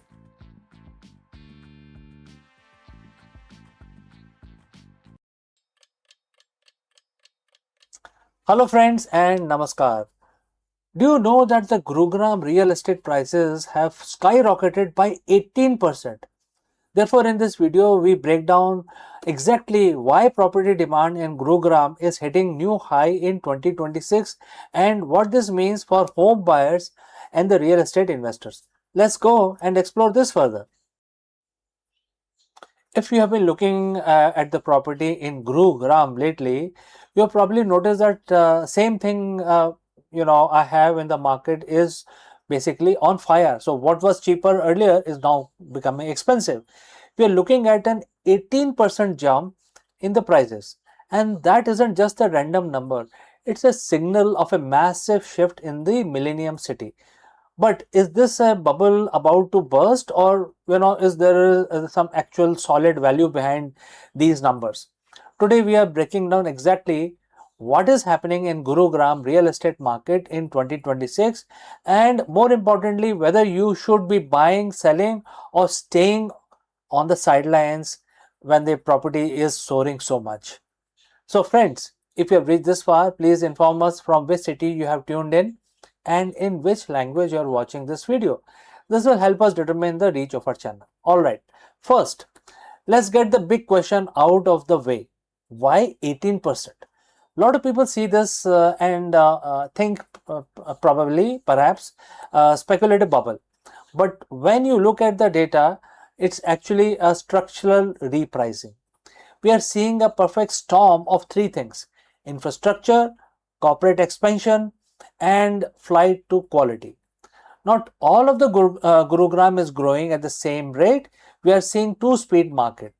This is the part everyone ask me about. Is it too late to enter? So when we talk about two-speed market, so there are places in Gurugram which are moving slowly, but there are hot cakes, very very prime locations which are growing at 18%, especially in 2026. So question is it too late to enter? No, market is absolutely risk free. We had a massive price run up in the short 30 months window, and you need to be aware of the risk also, like potential interest rate fluctuations and the fact that we have pulled forward several years of expected appreciation into the current window. So in the end, I would like to tell you that look for a 7-year plus holding period if you are buying right now. This isn't get rich quick game anyway. It is a long-term wealth building strategy in a maturing global city. And Gurugram is a very happening place. Also, there are a lot of business opportunities for people who live in Gurugram. So Gurugram isn't just a city. It's a structural growth story. Whether you're looking at the Dwarka Expressway or the established luxury of Golf Course Road, the key is doing your homework. Don't buy the hype, but buy the fundamentals. So friends, the prices are going up, and my advice is to basically look for a property based on your budget and location preferences. But definitely, this is the right time to invest in Gurugram real estate market. If you found this breakdown useful, hit that like button, subscribe our channel, and look at the property price in Gurugram very seriously. Do let me know what sector you have in mind, and I can probably guide you further on that. My name is CK, and I will see you again in the next one. Friends, we all know that the stars, when they run out of their fuel, explodes into a supernova, especially the kind of star which are much larger than sun. They have to be larger than sun in order to become a supernova. However, there are certain stars which don't simply explode. They turn into a hot blowtorch, and this is a very specific phenomena. And to understand this type of supernova, we will take a deep dive into high energy astrophysics, and we will examine this phenomena which is known as hotter than hell, also known in scientific term as the fast blue optical transient, and also known as the blue death. What is this phenomena? Let us explore this further. Friends, in the vacuum of space, color is a liar. We have been taught from childhood that the red means hot and the blue means cool. Think of your kitchen faucet. But in the realm of high energy astrophysics, the universe flipped the script. Red is the color of dying ember, and blue is the color of cosmic blowtorch. But most stars end their lives in a predictable fiery explosion we call supernova. They expand, they glow red or orange, and they fade over months. But recently we have discovered something that defies this particular rule. A class of explosion so fast, so bright, and so intensely blue that they have earned a terrifying nickname, which is fast blue optical transient, or FBOT. So we call them FBOTs. Today we are diving into the hotter than hell physics of blue stellar deaths. We aren't just talking about big explosions, we're talking about the most violent thermal events since the Big Bang. Well, friends, if you've reached this far, please inform us from which city you have tuned in and in which language you are watching this video. This will help us determine the reach of our channel. Alright, let's proceed further. To understand why a blue death is so significant, we have to talk about Wien displacement law. In simple terms, the hotter an object is, the shorter the wavelength of the light it emits. A standard supernova might reach temperature of 10,000 to 20,000 Kelvin. That put them firmly in the visible white to yellow range. But these blue transient, they are screaming at a temperature exceeding 40,000 Kelvin, and in some cases hitting hundreds of thousands of degrees in their initial movements. When a star dies blue, it is telling that the energy density is off the chart. It is not just emitting light, it is emitting high frequency, high energy photons that sit right on the edge of the ultraviolet and X-ray spectrum. The question is, what kind of star has enough fuel to die this spectacularly? You can't get a blue explosion from a boring star like our sun. For a hotter than hell exit, you need a Wolf-Rayet star. These are the heavyweight of the galaxy. Stars that started out at 20 or 30 times the mass of sun, but has already blown off their outer layers of hydrogen. What is left is naked exposed core of helium, carbon and oxygen burning with a ferocity that is hard to visualize. Because they have lost their cushion of hydrogen, when the core collapses, there is nothing to slow down the shock wave. It is like an engine exploding without a hood. The energy hits the vacuum of space instantly. This lack of an outer envelope is the first ingredient in the recipe for the fast blue optical transient. For a long time, these were just theoretical. Then came a phenomenon known as AT2018 COW, which is cow, AT 2018 cow. Astronomers affectionately called it the cow because of its random letter designation. But there was nothing gentle about it. The cow was 10 to 100 times brighter than the normal supernova, and it reached its peak brightness in just 3 days. A typical supernova takes weeks to ramp up. The cow didn't just explode, it flashed. What shocked scientists most was the blue signature. It stayed hot for far too long. According to the standard physics, it should have cooled down as the debris expanded. Instead, it was as if there was a central engine, a hidden furnace inside the wreckage, pumping out fresh energy and keeping the temperature at a blistering blue hot level. So what is that central engine? Physicists currently have two main theories for how these blue deaths occur. Imagine the core collapse. It is so massive that it skips the explosion phase and goes straight into a black hole. As the rest of the star tries to fall into the black hole, it creates a massive traffic jam called accretion disk. This disk spins so fast and gets so hot, it launches a jet of plasma through the star's, whatever the star remains, and nearly at the speed of light. That jet is blue light we see. In this version, the core collapses into a magnetar, a neutron star with a magnetic field trillion times stronger than the Earth's, spinning 100 of time per second. This magnetic whirling injects a colossal amount of kinetic energy into the explosion, acting like a cosmic microwave that keeps the debris cloud at blue hot temperature. So why do we spend millions of dollars on these expensive telescopes to find these blue blips? Because they are the laboratories of the extreme. FPOTs allow us to watch the birth of black holes and magnetars in real time.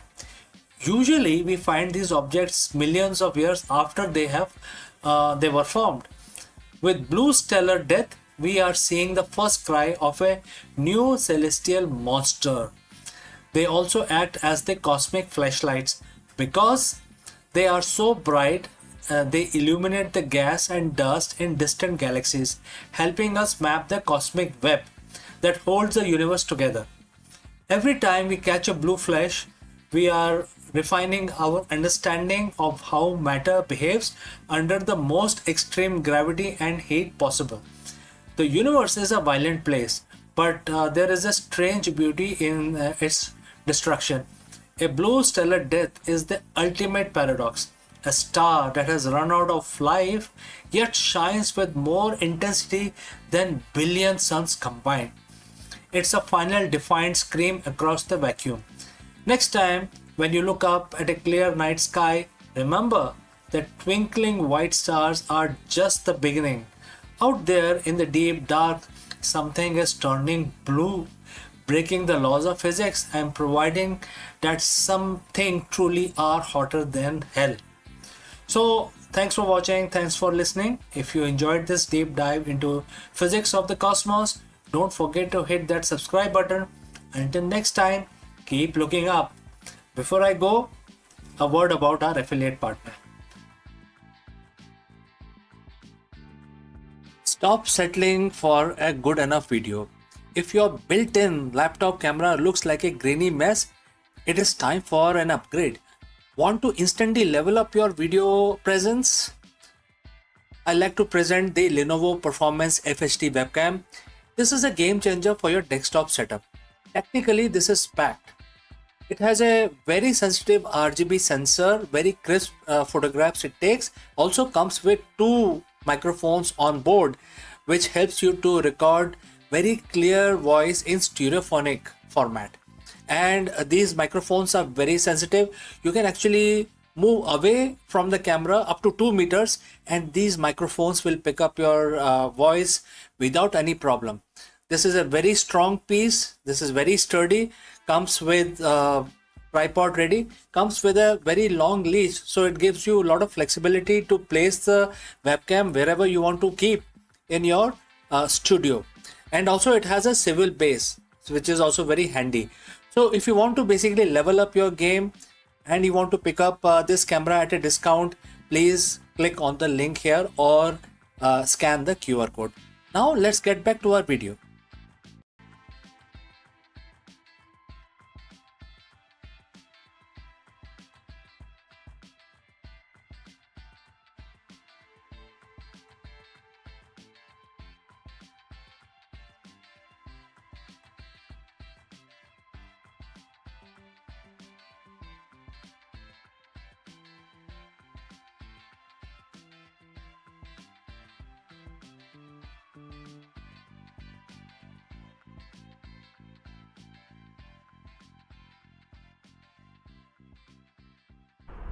Hello friends, welcome to this executive lesson, and the big question that we have on our mind today which we want to address is, can detachment actually lead to better result in business?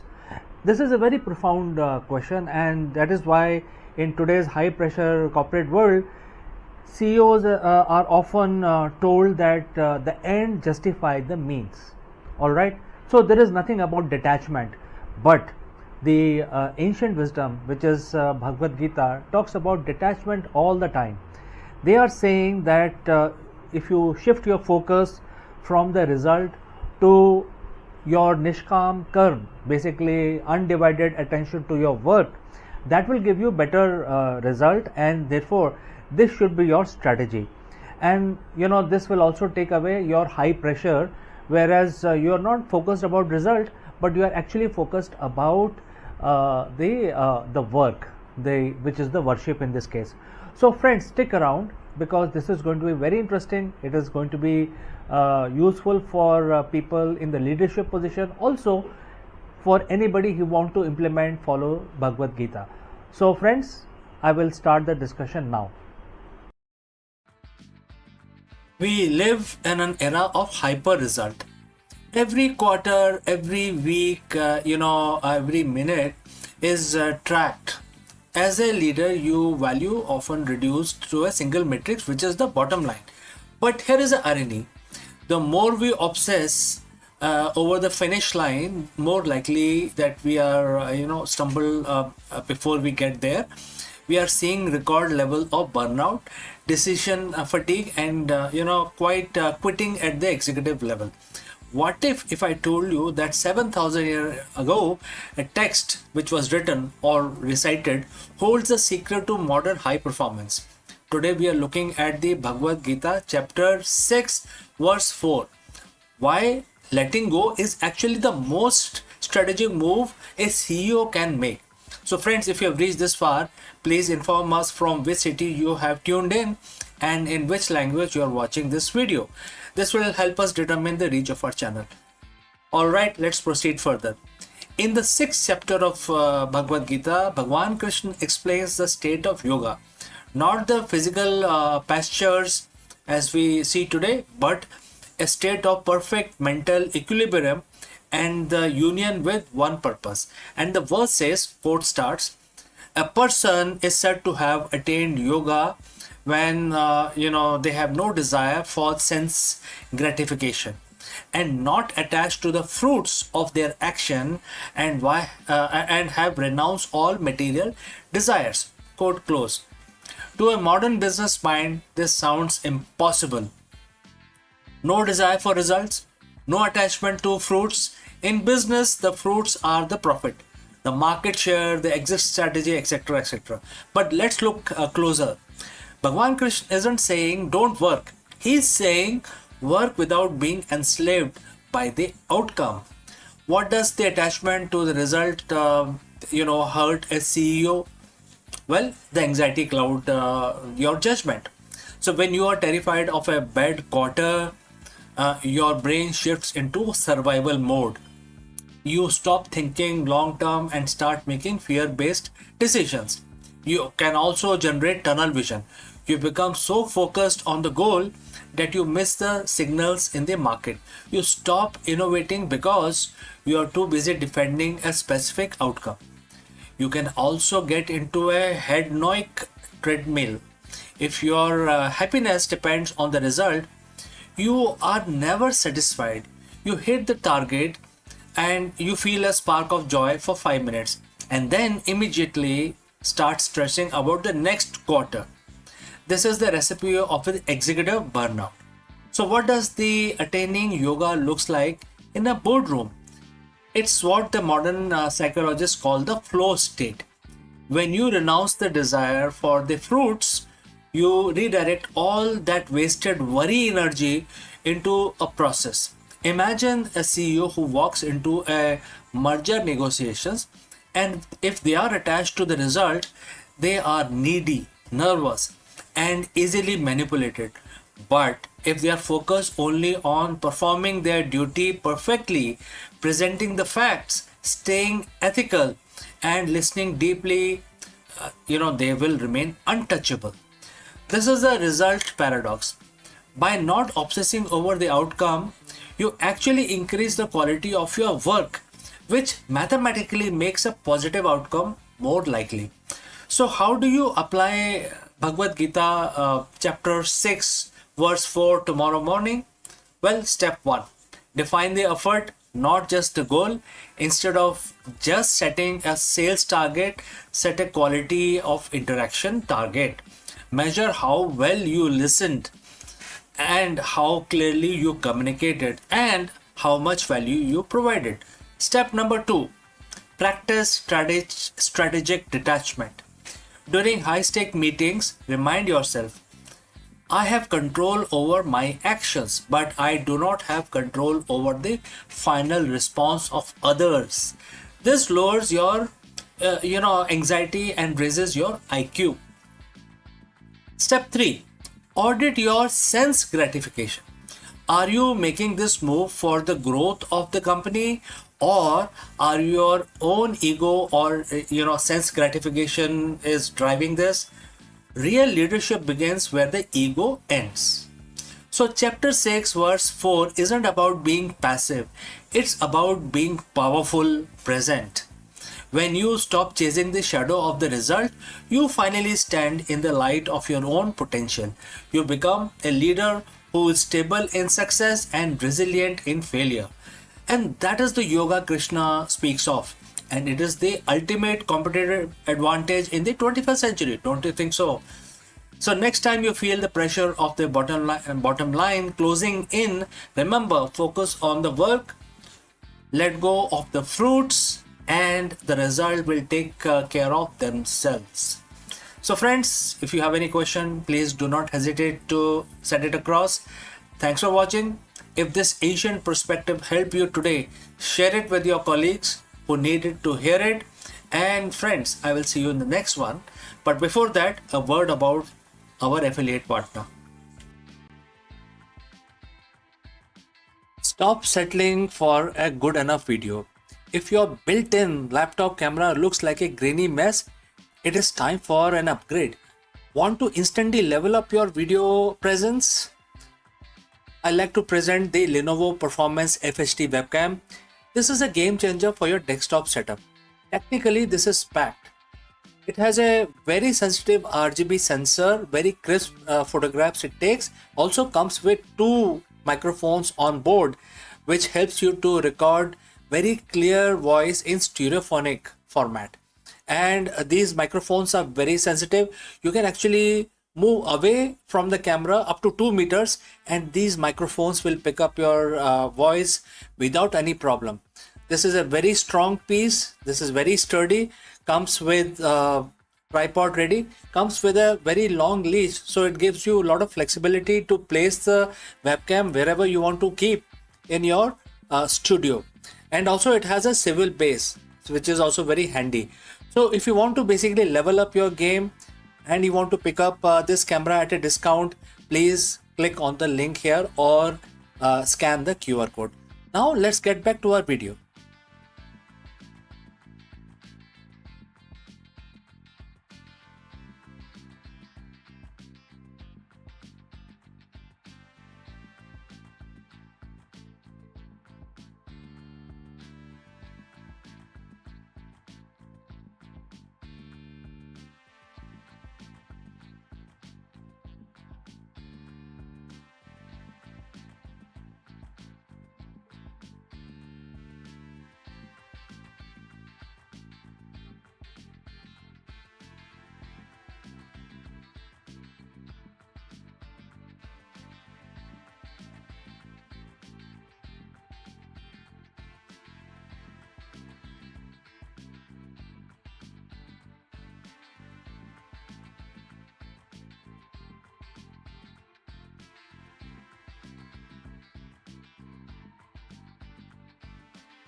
Hello friends, welcome to the business section of Akulmach Live.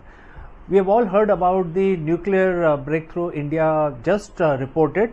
However, the big question today is India about to become the world's nuclear energy hub? Why we are saying this? Because recently Government of India did some changes, policy changes, and because of that, the world over, all the entrepreneurs, all the business investors are now eyeing towards investing in India's nuclear program, which is basically for energy generation. Why it is different? Because this is based on thorium and not on uranium, because uranium there is a lot of risk and people will say, okay, now if you are using uranium you may be having a plan for for some sort of nuclear weapon development. But here in this case thorium is abundant in India. We don't have to basically buy uranium from other countries. Thorium is readily available in India, and the beauty here is that for thorium reactor you don't need to basically build very large reactor, and therefore India has decided to build these small reactors. And recently what we are discussing today is that the FDI has been allowed in these small reactors, and because of that lot of investors are now coming through the FDI route, trying to invest in these small thorium reactors. And they have also passed, the Indian government, Indian Parliament has also passed something called Shanti Act. Now for those who understand Hindi, Shanti basically means peace. So they have passed a Shanti Act, which is a metaphor for Peace Act, which allow investor to invest in the thorium program, which is now started by India. So friends, stick around in this video because we are going to discuss this in detail. For decades, the Indian nuclear sector was forbidden fortress. It was state-run, shielded from private players, and largely close to the global capital. But in 2025, everything changed. The Atomic Energy Commission (AEC) just cleared a policy that effectively ends the nuclear isolation era by allowing up to 49% foreign direct investment, also known as FDI, in small modular reactor (SMRs). India has fired, starting a pistol for a multi-billion-dollar race. Why now? Well, the world is hungry for carbon-free base load power, and India has world's most ambitious energy roadmap. We aren't just talking about a few power plants. We're talking about a $200 billion shift. Today, we are breaking down the global investor from the US, France, and Russia are suddenly lining up at the India's door. So friends, if you have reached this far, please inform us from which city you have tuned in and in which language you are watching this video. This will help us determine the reach of our channel. Alright, let's proceed further. Let's talk technology. Traditional nuclear plants are like massive cruise ships. They take 15 years to build and cost 10 billion or more. If one thing goes wrong, the whole project stalls. Small modular reactors, or the SMRs, are the speedboats and speedboats of the nuclear world. These are the reactors that produce between 77 megawatts and 300 megawatts of power. They are built in factories on the assembly lines and shipped to the site. India has introduced its own version, the Bharat Small Reactor, which is acronym for BSR. Why investors love them? They offer lower entry price. Instead of risking $10 billion, a private company can partner with the Nuclear Power Corporation of India to build a modular unit for a fraction of the cost. So it has speed of delivery. Definitely you can actually go from groundbreaking to grid connected in about 5 years. For an investor, faster construction means a faster return on investment. The real magic happened in the boardroom. The Indian government passed the Shanti Act of 2025. This wasn't just another law. It was a legal bridge. Before this, foreign companies were terrified of Indian civil liability laws. If there was an accident, the supplier could be sued into bankruptcy. The new policy provider, in fact, clears a framework for risk sharing between Indian state and the foreign investor. By allowing 49% FDI, India is saying we want your tech and we want your cash, but we will keep the keys to the security of the facility. Therefore, the balance of 51% will be state controlled and 49% will be private investment. And that is why this is a sweet spot. And that has a global giant like Holtec International, GE, Hitachi dusting off their blueprints for Indian soil. The investment isn't just about technology, it's about demand. Indian economy is booming, and definitely it's also growing by leaps and bounds. And the rest of the world can only dream of at that kind of speed India is moving forward. We are building gigafactories for EVs, massive data centers for AI, and huge green hydrogen hubs. All these things have one thing in common. India needs 24 by 7 power. Solar and wind are great, but they don't work when the sun goes down and the wind stops, right? So SMRs are being pitched as the captive power sources. Imagine massive steel plants in Odisha or a tech park in Bengaluru having its own dedicated SMR right next door. Investors see this industrial demand as the guaranteed revenue stream. It is not just selling power to the grid, it is powering the future of the global manufacturing. Now let's talk about the long game. India has the world's largest reserve of thorium, believe it or not. The traditional reactors runs on uranium, which India has to import. But thorium, we have enough of it in our beaches to power the country for centuries. And what is the catch here? There's always a catch, right? You cannot just put thorium in a standard reactor. You need a breeder process. So SMRs are perfect test bed for this. By inviting FDIs into SMRs, India is accelerating its three-stage nuclear program. The global investors provide capital today for uranium-based SMRs are essentially helping build the infrastructure that will eventually run on thorium. It's a transition that could make India the OPEC of the 22nd century. So why are the global investors eyeing India at this point in time? It is a perfect storm of the clear policy, which is based on FDI, proven demand, which is the industrial growth, and the futuristic tech, which is based on thorium. India's goal is to hit 100 gigawatt of nuclear power by 2047. It's a massive mountain to climb, but for the first time, India isn't climbing it alone. With global capital and private innovation now in the mix, the atomic age of India hasn't just arrived. It is actually going to get onto overdrive. So friends, what do you think? Is opening nuclear power to foreign investment is a master stroke for energy independence or a risky move? Let me know in the comments below. Don't forget to like this video and subscribe for more deep dives into the tech and policy that is shaping India's future. Thanks for watching, and I will catch you again in the next one.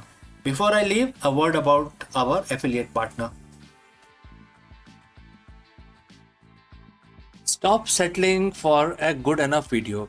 If your built-in laptop camera looks like a grainy mess, it is time for an upgrade. Want to instantly level up your video presence?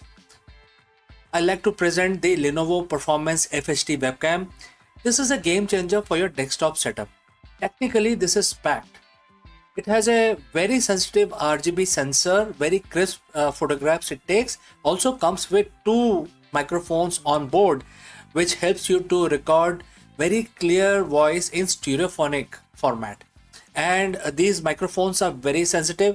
You can actually move away from the camera up to 2 meters, and these microphones will pick up your voice without any problem. This is a very strong piece. This is very sturdy. Comes with tripod ready. Comes with a very long leash, so it gives you a lot of flexibility to place the webcam wherever you want to keep in your studio. And also it has a swivel base, which is also very handy. So if you want to basically level up your game and you want to pick up this camera at a discount, please click on the link here or scan the QR code. Now let's get back to our video.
Welcome friends. Recently Artemis 2 has been a very successful trip to moon, created many landmarks, but one of the things that we can now imagine in future, not so far away but very near future, is the settlement, humanity settlement. But then how it will happen? There are so many challenges.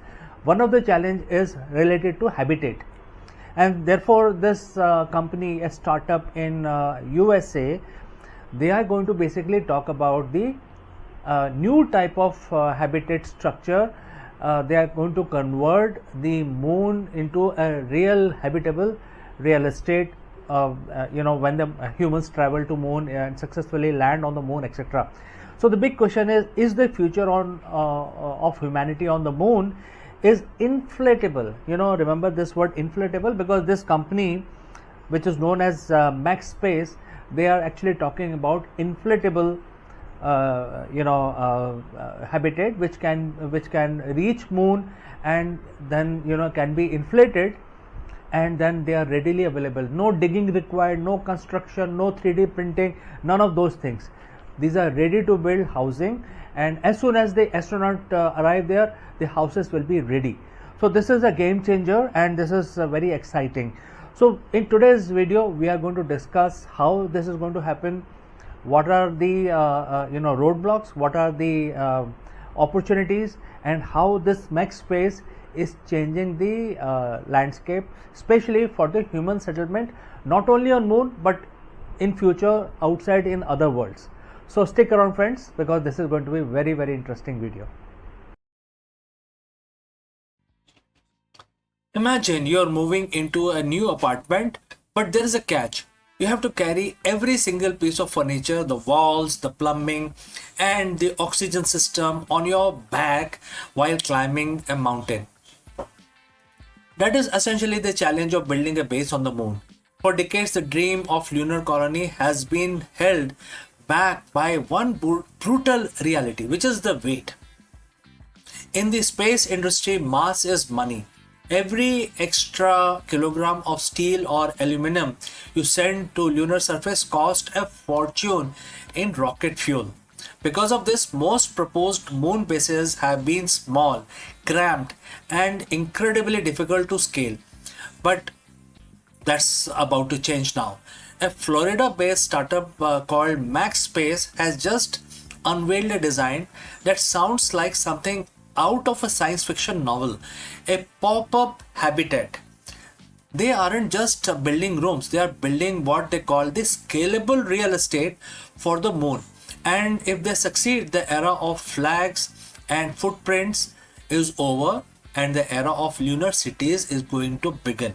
So friends, if you have reached this far, please inform us from which city you have tuned in and in which language you are watching this video. This will help us determine the reach of our channel. Alright, let's proceed further. So why is the MaxSpace important? They recently emerged from the stealth with a bold claim. They can provide most habitable volume for the lowest launch mass in history. In April 2026, the company unveiled a subscale version of their expandable habitat, proving that this isn't just a digital render, it's a physical hardware. Led by the co-founder Salim Mia and Aaron Kemmer, MaxSpace is leveraging over 30 years of material science knowledge and what they call the practical readiness of the materials to solve the hardest problem in lunar exploration. The core idea is very simple. Instead of sending a rigid metal tube that is mostly empty space, you send a highly compressed, ultra strong fabric envelope. One of it hits the lunar surface, it pops up and expanding to 20 times its original stored volume. Think about that. One single SpaceX Falcon 9 rocket, a workhorse of the modern space flight, could theoretically launch a fully equipped habitat with 350 cubic meters of volume. To put that in perspective, that's about a third of the entire habitable volume of the International Space Station, delivered in a single relatively cheap launch. Now, I know what you're thinking. Inflatable on the moon. Well, isn't that just a giant balloon waiting to pop? It's a very fair question. The lunar environment is a nightmare. Temperatures swing between 107 degrees in the sun to minus 153 in the shade. There is no atmosphere to stop micrometeorites, and radiation from solar flare can be lethal. But MaxSpace design isn't a balloon. It's an engineering marvel made of interwoven layer of advanced materials like Kevlar and specialized polymer bladders. Why this is actually better than metal? There are several reasons, starting with the debris protection. This is the first reason. Rigid metal hull can actually shatter or spall when hit by a high speed space dust. Expandable layer absorbs the disperse the impact energy much like a bulletproof vest. Second is the radiation shielding. Because these habitats are so large, once expanded, they can be outfitted with internal shieldings or even covered with lunar regolith, which is the moon soil or moon dirt, whatever you want to call it, and that will create a massive radiation proof bunker. Number 3 is the mass to volume ratio. In a rigid module, the walls have to be thick enough to handle launch vibration and internal pressures. With an expandable, the walls are optimized for the pressure of the space, making them lighter and stronger per square inch. The company calls this scalable real estate because it allows for a modular approach. You don't just build one room, you link them together. You can have a pop-up lab, a pop-up greenhouse, and pop-up sleeping quarters, all connected by a pressurized tunnel. This news couldn't come at a better time. We are currently in the middle of Artemis era. As of April 2026, Artemis 2 has successfully returned from its lunar flyby, marking the first humans to have seen the far side of moon with their own eyes since 1972. NASA is now laser focused on Artemis 4 and Artemis 5, which are targeted for 2028. Artemis 5 is going to be very interesting because it's specifically where the moon base phase begins. NASA recently announced they are moving away from the Lunar Gateway space station concept in favor of a permanent surface infrastructure. They want to stay on the surface of the moon. And this is where the Max Space and the Voyager Technologies partnership comes in reality and becomes more real. The company behind the Star Lab, in fact, the Voyager you may be knowing is the company behind this Star Lab space station, and has made a multi-million-dollar investment in Max Space to ensure this tech is ready for the Artemis mission. Now, what is the goal? By the late 2020s, instead of astronauts living out of their lander for a week, they will move into these max space habitat for months at a time. This tech turns a visit into a colony. So that is a very clear goal. What is the next step now? Max Space isn't going straight to the moon. First, they have to prove it their system works in vacuum of Earth's orbit. Their first flight, known as the mission Evolution, is scheduled for 2027 as a ride share on a Falcon 9. This will be a smaller prototype to validate the deployment sequence and structural integrity.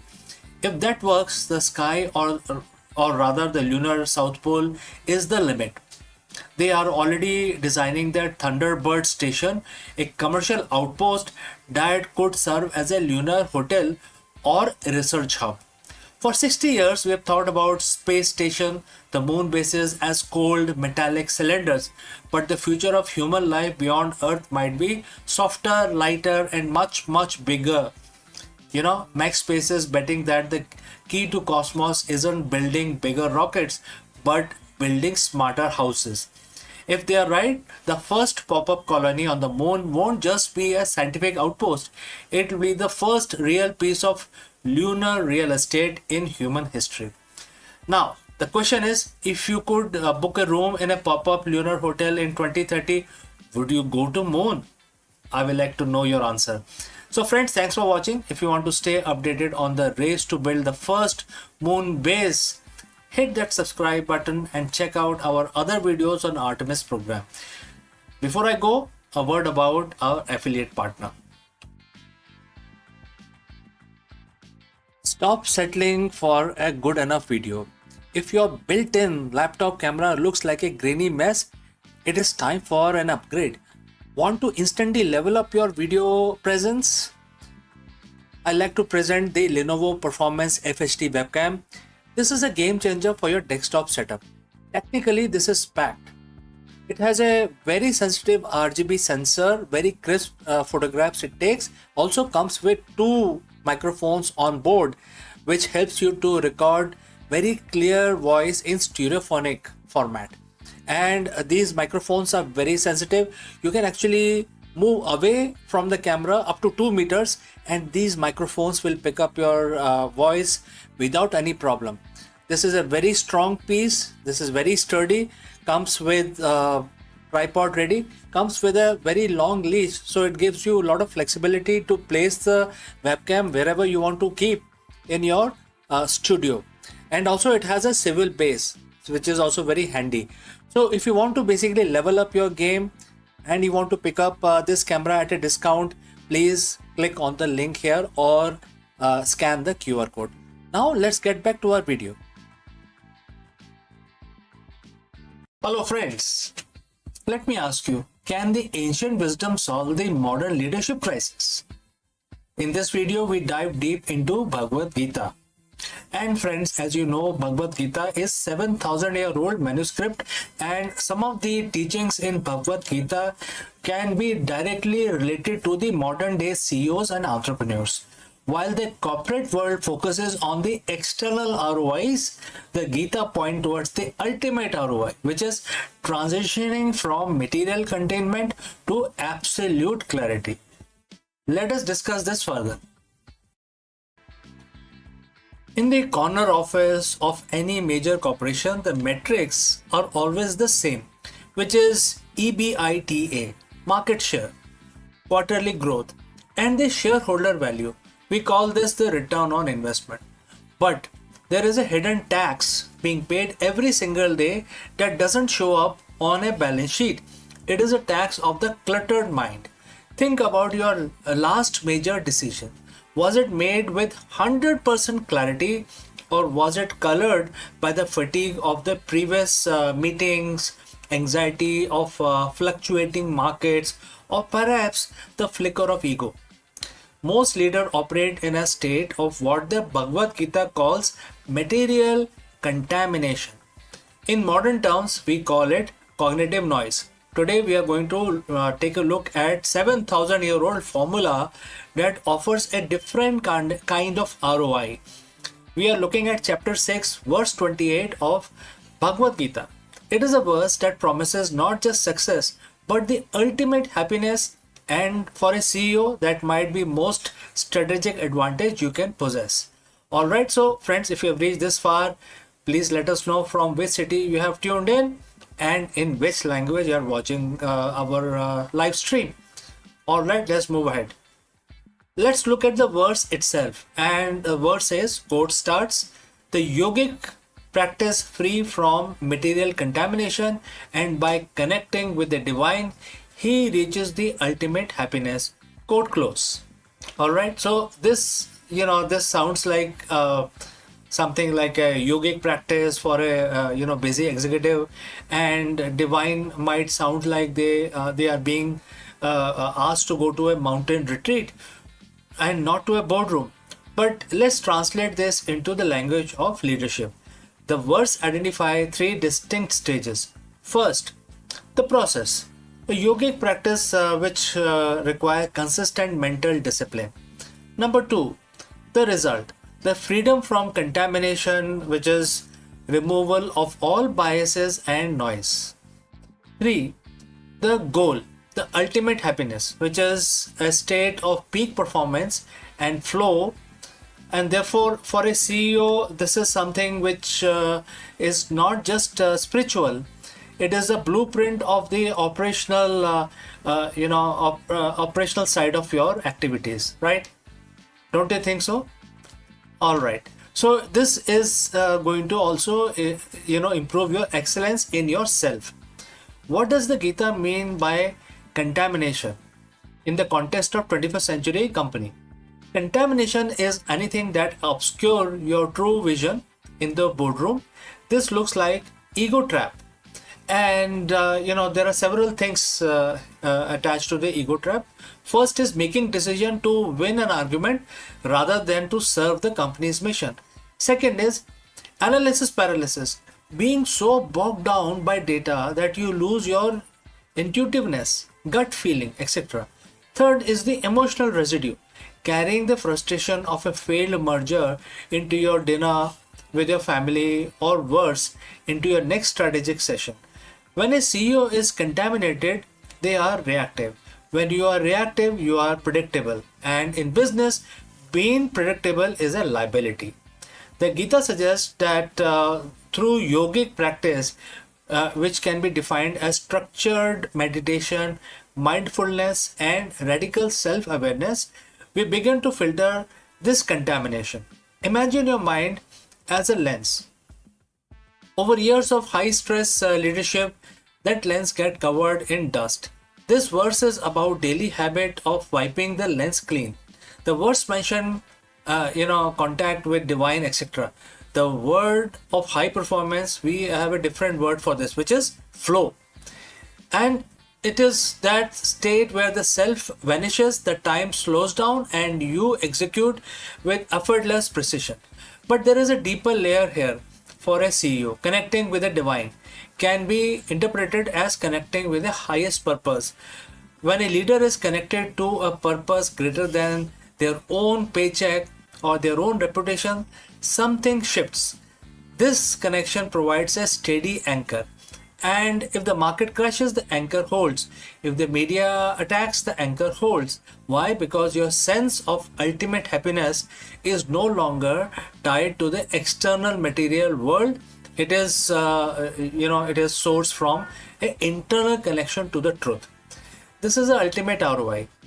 And if you cannot be shaken by external volatility, you become most stable point in your organization. Everyone else will look towards you to see how you react. If you are connected to that inner clarity, your organization stays calm. So how does a CEO actually do this? We don't expect you to move the Himalayas. The Gita was spoken on a battlefield, not a yoga studio. It is a manual for the people in the thick of fight. Certain things you can do, something like you can actually plan your stillness. Treat your meditation or reflection time like a board meeting. You wouldn't skip a meeting with your top investor. Don't skip the meeting with your inner self. This is where the cleaning happens. The contamination check is the second step. Before every major meeting, ask yourself, is there a contamination within you? Am I angry? Am I seeking validation? Identify the noise and it loses its power over you. Leading from sukha, which is happiness, most leaders believe happiness comes after the success. Verse 28 flips that script. It says the practice leads to happiness, and happiness is the foundation for everything else. Lead from a place of fulfillment, and your decisions will be more sustainable and ethical. We live in an era of a hyper contamination, information overload, social media pressures, and relentless pace of AI are making clarity harder to find than ever before, right?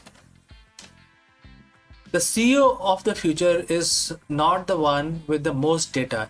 It is the one with the cleanest lens. By practicing the principle of Bhagavad Gita, chapter 6, verse 28, you aren't just becoming a better spiritual person. You are becoming more effective, more resilient, and more visionary leader. You are trading the temporary high of material gains for the ultimate happiness and for a clear mind. This is the ultimate ROI, and we have come to the end of our discussion today. Thanks for joining live. Thanks for listening. Now, go back to your desk, take a deep breath, and remove contamination from your mind. Lead with clarity. So friends, if you have any questions, please do not hesitate to send it across. Before I move on to the next topic, a word about our affiliate partner. Stop settling for a good enough video. If your built-in laptop camera looks like a grainy mess, it is time for an upgrade. Want to instantly level up your video presence? I like to present the Lenovo Performance FHD webcam. This is a game changer for your desktop setup. Technically, this is packed. It has a very sensitive RGB sensor, very crisp photographs it takes. Also comes with 2 microphones on board, which helps you to record very clear voice in stereophonic format. And these microphones are very sensitive. You can actually move away from the camera up to 2 meters, and these microphones will pick up your voice without any problem. This is a very strong piece. This is very sturdy. Comes with tripod ready. Comes with a very long leash, so it gives you a lot of flexibility to place the webcam wherever you want to keep in your studio. And also it has a swivel base, which is also very handy.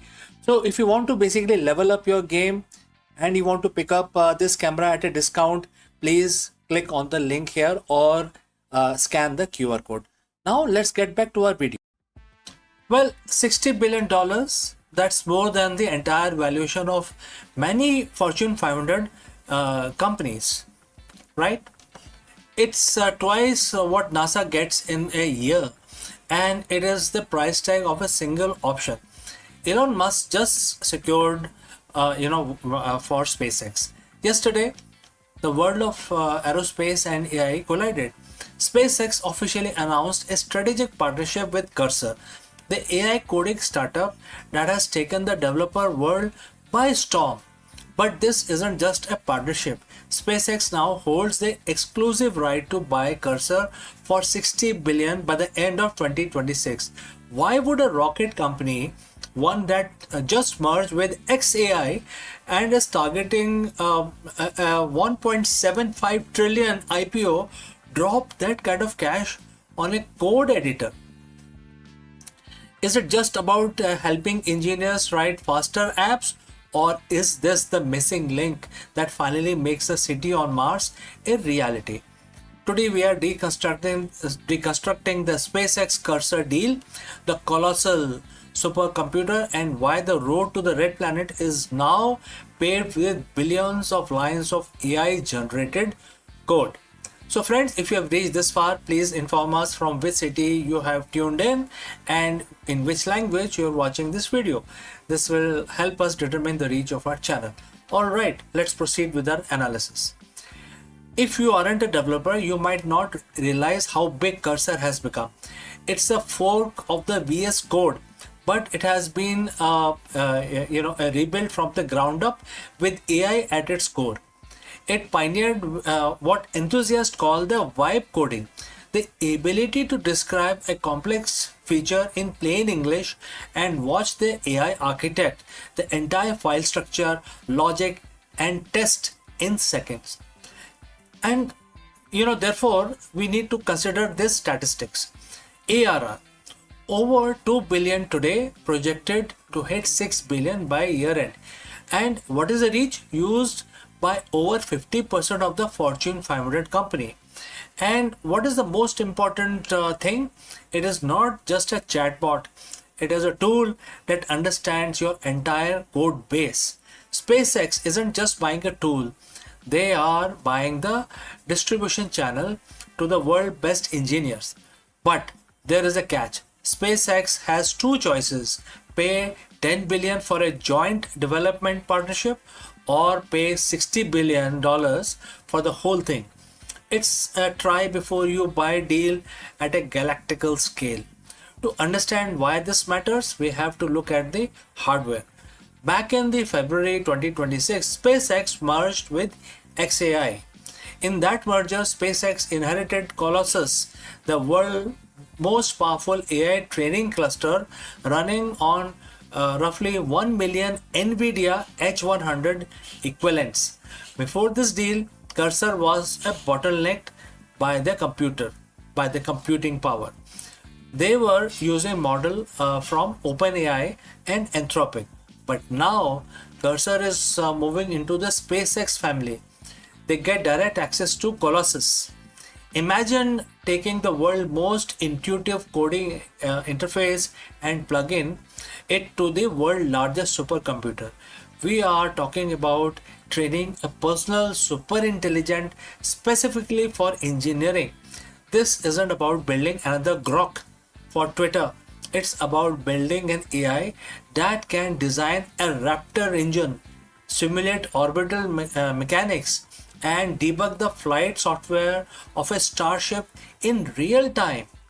Elon Musk has often said that the hardest part of Starship isn't that rocket, it is the machine that built the machine. To put a million people on Mars by 2050, you need thousands of starships. You need autonomous propellant plants on Martian surface. You need life support system that never fails. The software complexity required to manage a multi-planetary logistics chain is mind-boggling. Currently, writing that software takes thousands of human engineers and millions of man-hours. But with Cursor integrated into SpaceX stacks, accelerated prototyping will be a reality. AI can generate ground control software for the 2028 lunar mission in a fraction of time. It can also achieve autonomous debugging. On a 6 month journey to Mars, you can't wait for a patch from Earth. The ship's AI need to find a fix on its own and also debug the whole software. Next, it is going to create a stairway to Mars. This acquisition suggests that SpaceX is pivoting from being a launch provider to vertical tech stack. Their own internet, which is Starlink, their own AI, which is XAI. Now it could be Cursor also, and the transport, which is the Starship. Let's talk about money. This deal comes just as SpaceX prepare for its rumored 2026 IPO. Analysts are targeting a listing valuation of 1.75 trillion. By securing Cursor, SpaceX is signaling to Wall Street that they aren't just a transportation company; they are deep tech, combination of various companies.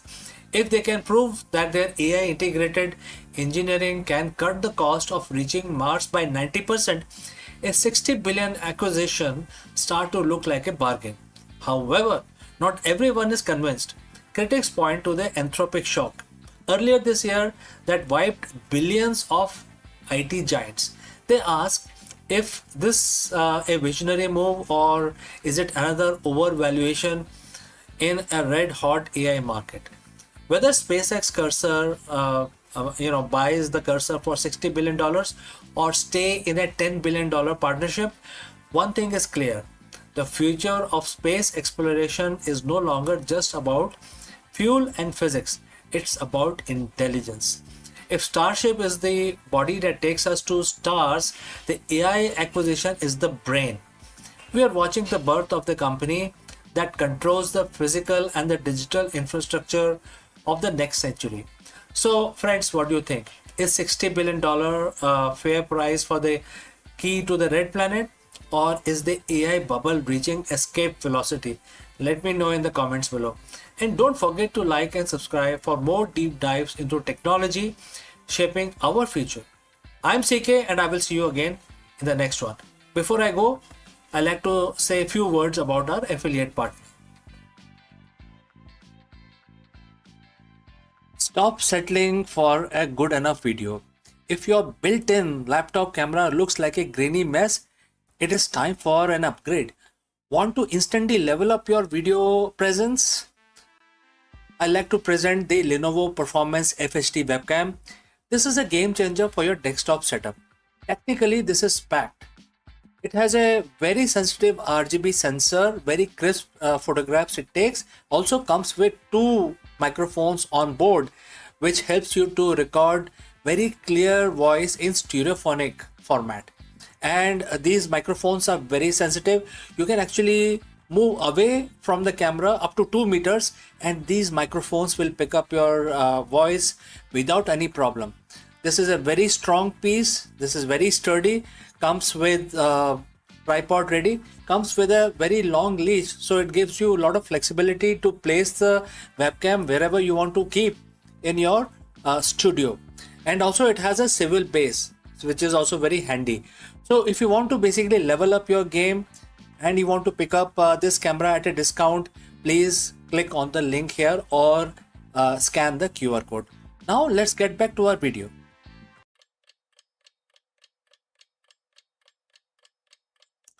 Hello दोस्तों, नमस्कार. Have you ever wondered why most strategy fail? And what is the CEO's secret to lasting business success? In the world of constant disruption, quarterly shifts, and the fleeting trends, how do you build a business that actually lasts? Therefore, in this video, we try and decode one of the most profound lessons from Bhagavad Gita and apply it to modern executive leadership. The verse is verse 16 mentioned in chapter 2. For the modern CEO, this isn't just a philosophy, it is a high level strategic framework for resilience and decision making. Let's go. Welcome back, friends. If you are a business leader or an entrepreneur, you know the feeling. You are looking at the screen filled with red and green numbers, tracking the latest tech disruption, or worrying about the pivot in the global supply chain. We are taught that the change is the only constant. We build our career on being adaptable, on being agile, on being predicting the next big thing. But today, I want to challenge that. I want to invite you to look at your business and your life through a lens that is thousands of years old. We are looking at the single verse from Bhagavad Gita, chapter 2, verse 16. It's a verse about finding the indestructible in a world that feels incredibly temporary. It's about how a CEO, if you only focus on changing surface of the business, you will burn out. But if you tap into what never changes, you become an unstoppable, centered leader. And the verse quote, and the quote starts, that which is temporary is not the ultimate reality, because the ultimate reality is unchangeable and indestructible. This is the conclusion derived by the wise who have pondered on the subject at length. And the quote close. So, friends, if you've reached this far, please inform us from which city you have tuned in and in which language you are watching this video. This will help us determine the reach of our channel. Now, let's proceed. Let us break down the boardroom. The temporary is your revenue targets, your current product cycle, your marketing trends, and your stock price. These things change. They are, by definition, the temporary realities, and therefore they are volatile. The ultimate reality is which is unchangeable and indestructible, is the core purpose, the foundational value, and the human essence behind your business. Think about it. Has the fundamental human desire for trust, quality, or genuine connections ever changed? No. Technology changes and also how we deliver that value, but the hunger for that value is constant. The wise, as the text says, know that you must build your strategy on the permanent while managing the temporary. So why do most business fails? Not because their tech wasn't good, but because they lost the sight of their ultimate reality. We live in a cycle of constant reactivity. A competitor launches a new feature, so we pivot. The market dips, so we slash our culture and also budget. We treat our company like it's only the temporary numbers. When you do that, you lose your center. You become a leaf in the wind. Verse 16 is a wake up call. It tells us that if you are only chasing the temporary, you are chasing an illusion. You are building on sand. A CEO who identifies entirely with the temporary success of a quarter will experience fear when that success fades away. Definitely, But a CEO who operates from the unchangeable, their vision, their ethics, their commitment to service, that CEO lead with calm, indestructible authority. So, how do we apply this tomorrow morning to our work, to our daily life? First, conduct a reality audit. Take your current projects and ask, is this a temporary tactical move, or is this rooted in our indestructible core? If it is temporary tactic, like a pricing shift, that's fine. Manage it, but don't worship it. Don't let your self worth or your company identity be defined by it. Second, focus on the indestructible. What is that one thing about your company, if you were to remove it, would make your company cease to exist, to be itself? For many, it's a core belief in innovation or deep customer empathy. There is, the ultimate reality. When the market are chaotic, double down on that core. And that is what provides stability for your team, your investors, and also yourself. As a leader, your job isn't just to predict the future. Your job is to anchor your team in the present.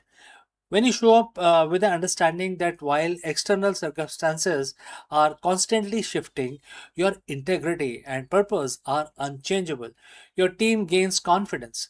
They stop fearing the disruption because they see you as a leader standing in the ultimate reality. You become the eye of the storm. So, if I leave you with this reflection, what in your business is temporary? Please find out. And are you mistaking it for your ultimate reality? Also, you need to work on this, right? So, this is a task for today. Pause, ponder, and realize that most successful, long lasting businesses are those that mastered the art of holding the temporary with a loose grip while anchoring themselves firmly in the indestructible. So, friends, if you have any questions, please do not hesitate to send it across. Thanks for joining in. Take this lesson, lead with clarity, and build something that truly endures. See you in the next one.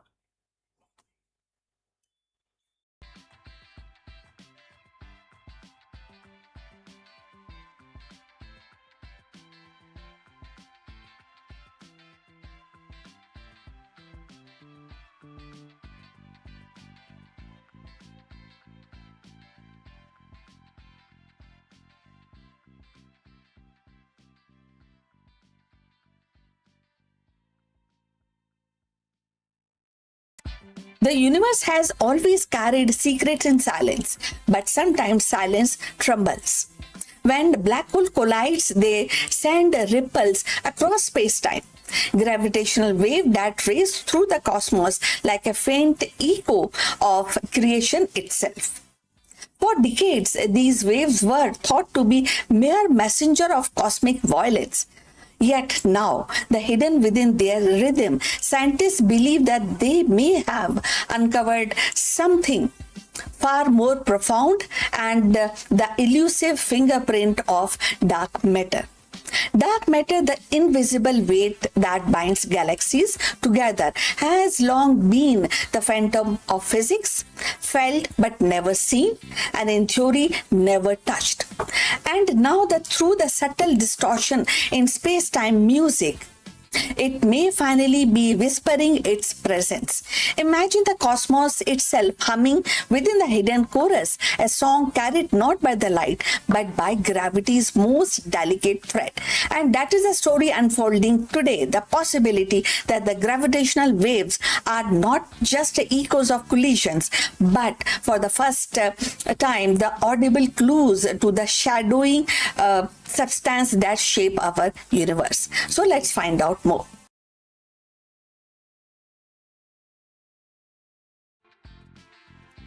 In the vast silence of cosmos, there are whispers too faint for human ear, yet powerful enough to reshape our understanding of reality.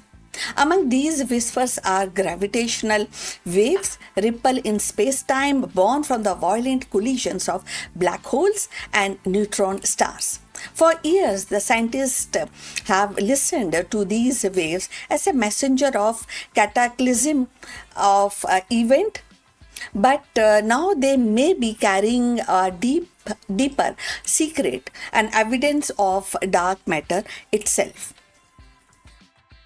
So, going forward, the dark matter has long been the phantom of physics. It does not shine, it does not absorb, it does not scatter light. It is invisible, detectable only through its gravitational pull on galaxies and clusters. We know its existence because the cosmos behave as if the weight down by an unseen mass. Yet, despite decades of searching, no particle detectors has captured it. No telescope has revealed its glow, and it has remained in a shadow, elusive and untouchable. So, if you have reached this far, please inform us from which city you have tuned in and in which language you are watching this video. This will help us to determine the reach of our channel.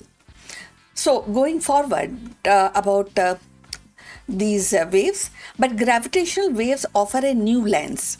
When two black hole spiral together and merge, the wave that they emit carry the imprint of everything in their environment. If the dark matter surrounds them, if it pools in the halos or the clumps near their event horizons, its presence subtly alter the rhythm of the collision. The wave stretch differently and the frequency shift. The echoes linger longer than expected. These deviations are faint, buried in noise, but with the sensitive detectors like Virgo and Kagra, the scientists are beginning to tease them, listen them, and bring the information out.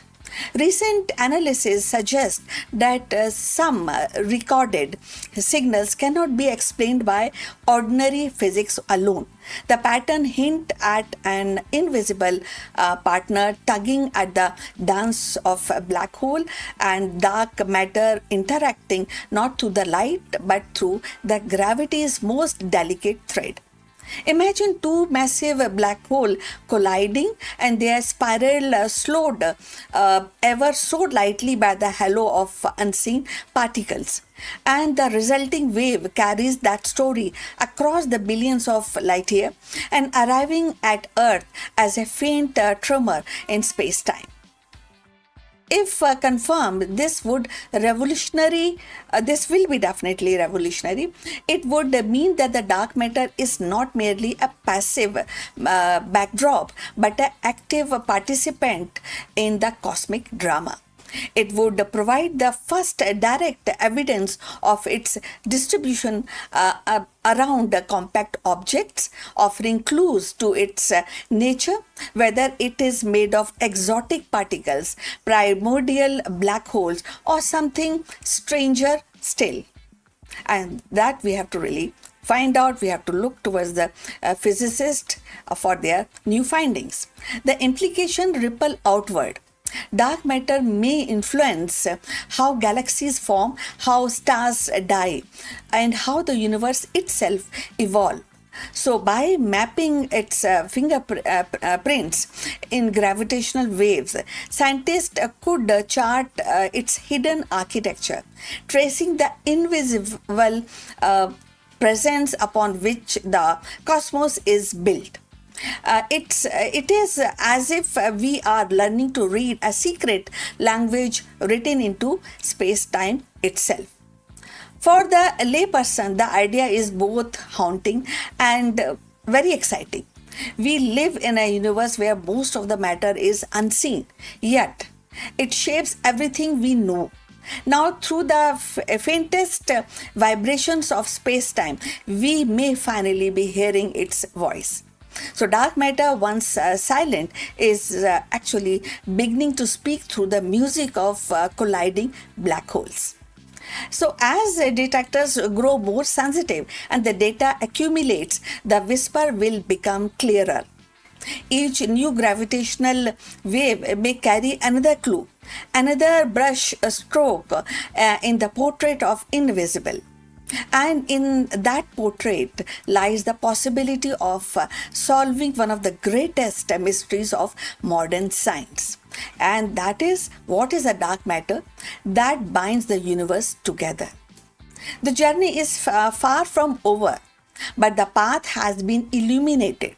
Gravitational waves are no longer just echoes of cosmic violence. They are the guides into unseen thread leading to us towards the shady heart of existence. The search for the dark matter has always been felt like chasing a shadow across the star. Yet now, through the faint tremors of space-time, the shadow begins to take form. The gravitational waves are no longer just echoes of cosmic collision. They are becoming the voice of invisible, the rhythm of unseen, and each ripple carries us closer to unveiling the hidden universe, and where the dark matter silently shapes galaxies, stars, and destiny of creation itself.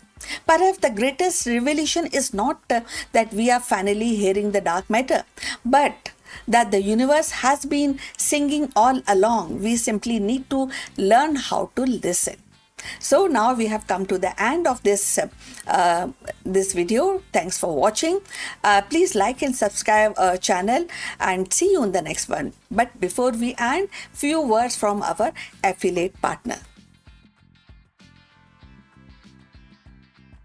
Stop settling for a good enough video. If your built-in laptop camera looks like a grainy mess, it is time for an upgrade. Want to instantly level up your video presence? I like to present the Lenovo Performance FHD webcam. This is a game changer for your desktop setup. Technically, this is packed. It has a very sensitive RGB sensor, very crisp photographs it takes. Also comes with 2 microphones on board, which helps you to record very clear voice in stereophonic format. And these microphones are very sensitive. You can actually move away from the camera up to 2 meters and these microphones will pick up your voice without any problem. This is a very strong piece. This is very sturdy. Comes with tripod ready. Comes with a very long leash, so it gives you a lot of flexibility to place the webcam wherever you want to keep in your studio. And also it has a swivel base, which is also very handy. So if you want to basically level up your game and you want to pick up this camera at a discount, please click on the link here or scan the QR code. Now let's get back to our video.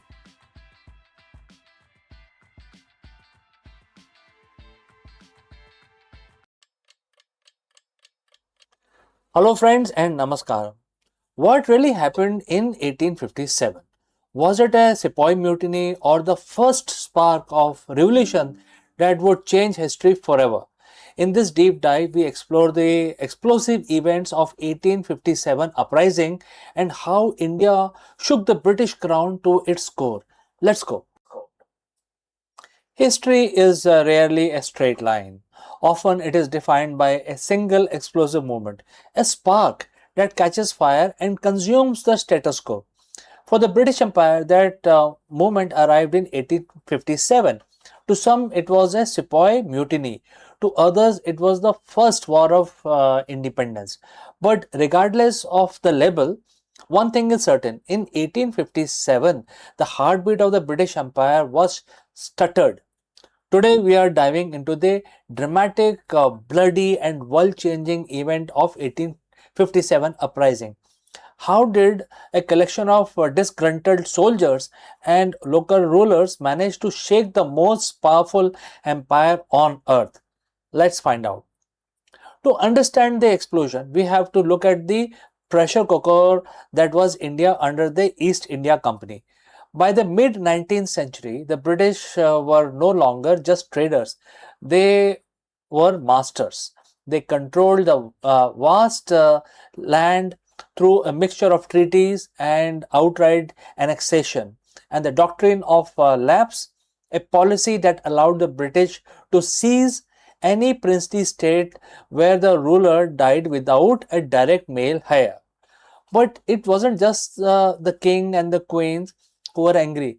The common people were suffering under heavy taxation, and the soldiers, the sepoys, felt their dignity being systematically eroded. The British were dismissive of the local customs, and rumors began to circulate that the company was planning to forcefully convert the population to Christianity. The stage was set.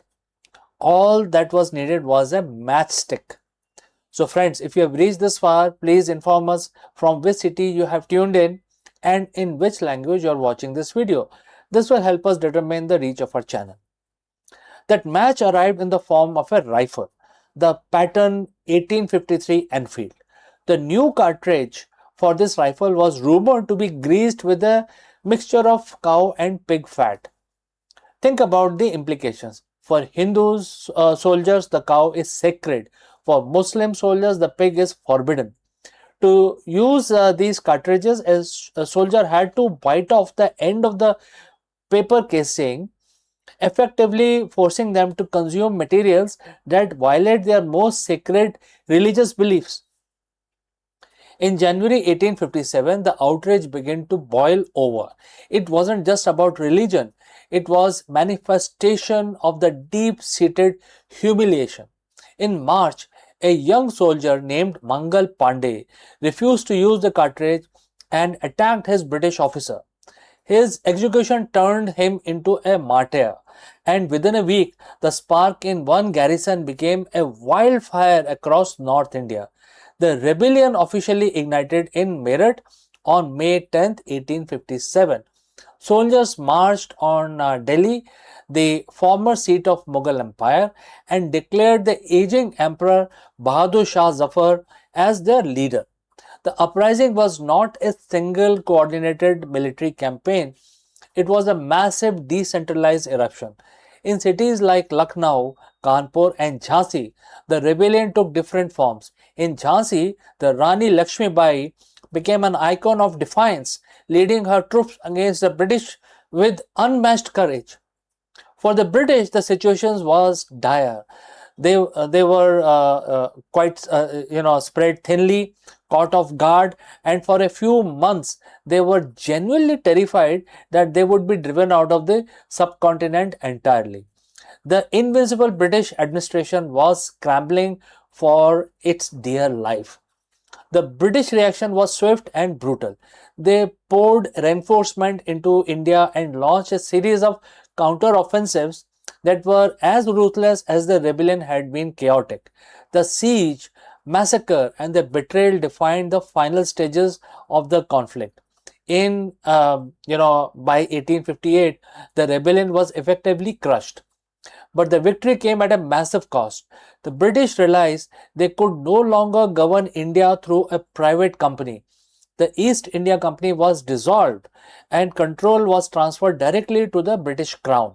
The British Raj had begun and the political landscape of India was permanently altered. So, did this uprising fail? If you look at the immediate military outcome, yes, definitely. The British remained in control for another 90 years. But if you look at the soul of the nation, it was the greatest victory imaginable. 1857 was the moment Indians across different regions, religions, and social classes realized they could challenge the imperial giants. It planted the seed of nationalism that would eventually lead the way to freedom movement of the 20th century, which is the largest freedom movement. Finally, we got the independence in 1947. When we look back at the event of 1857, we aren't just looking at a battle. We are looking at the moment India stood up, shook the chains of colonial rule, and began the long journey towards reclaiming its destiny. So friends, thanks for watching. If you enjoyed this deep dive into history, don't forget to like, subscribe, and share your thoughts in the comments below. Do you think 1857 was inevitable? Let me know, and I will see you again very soon in the next one.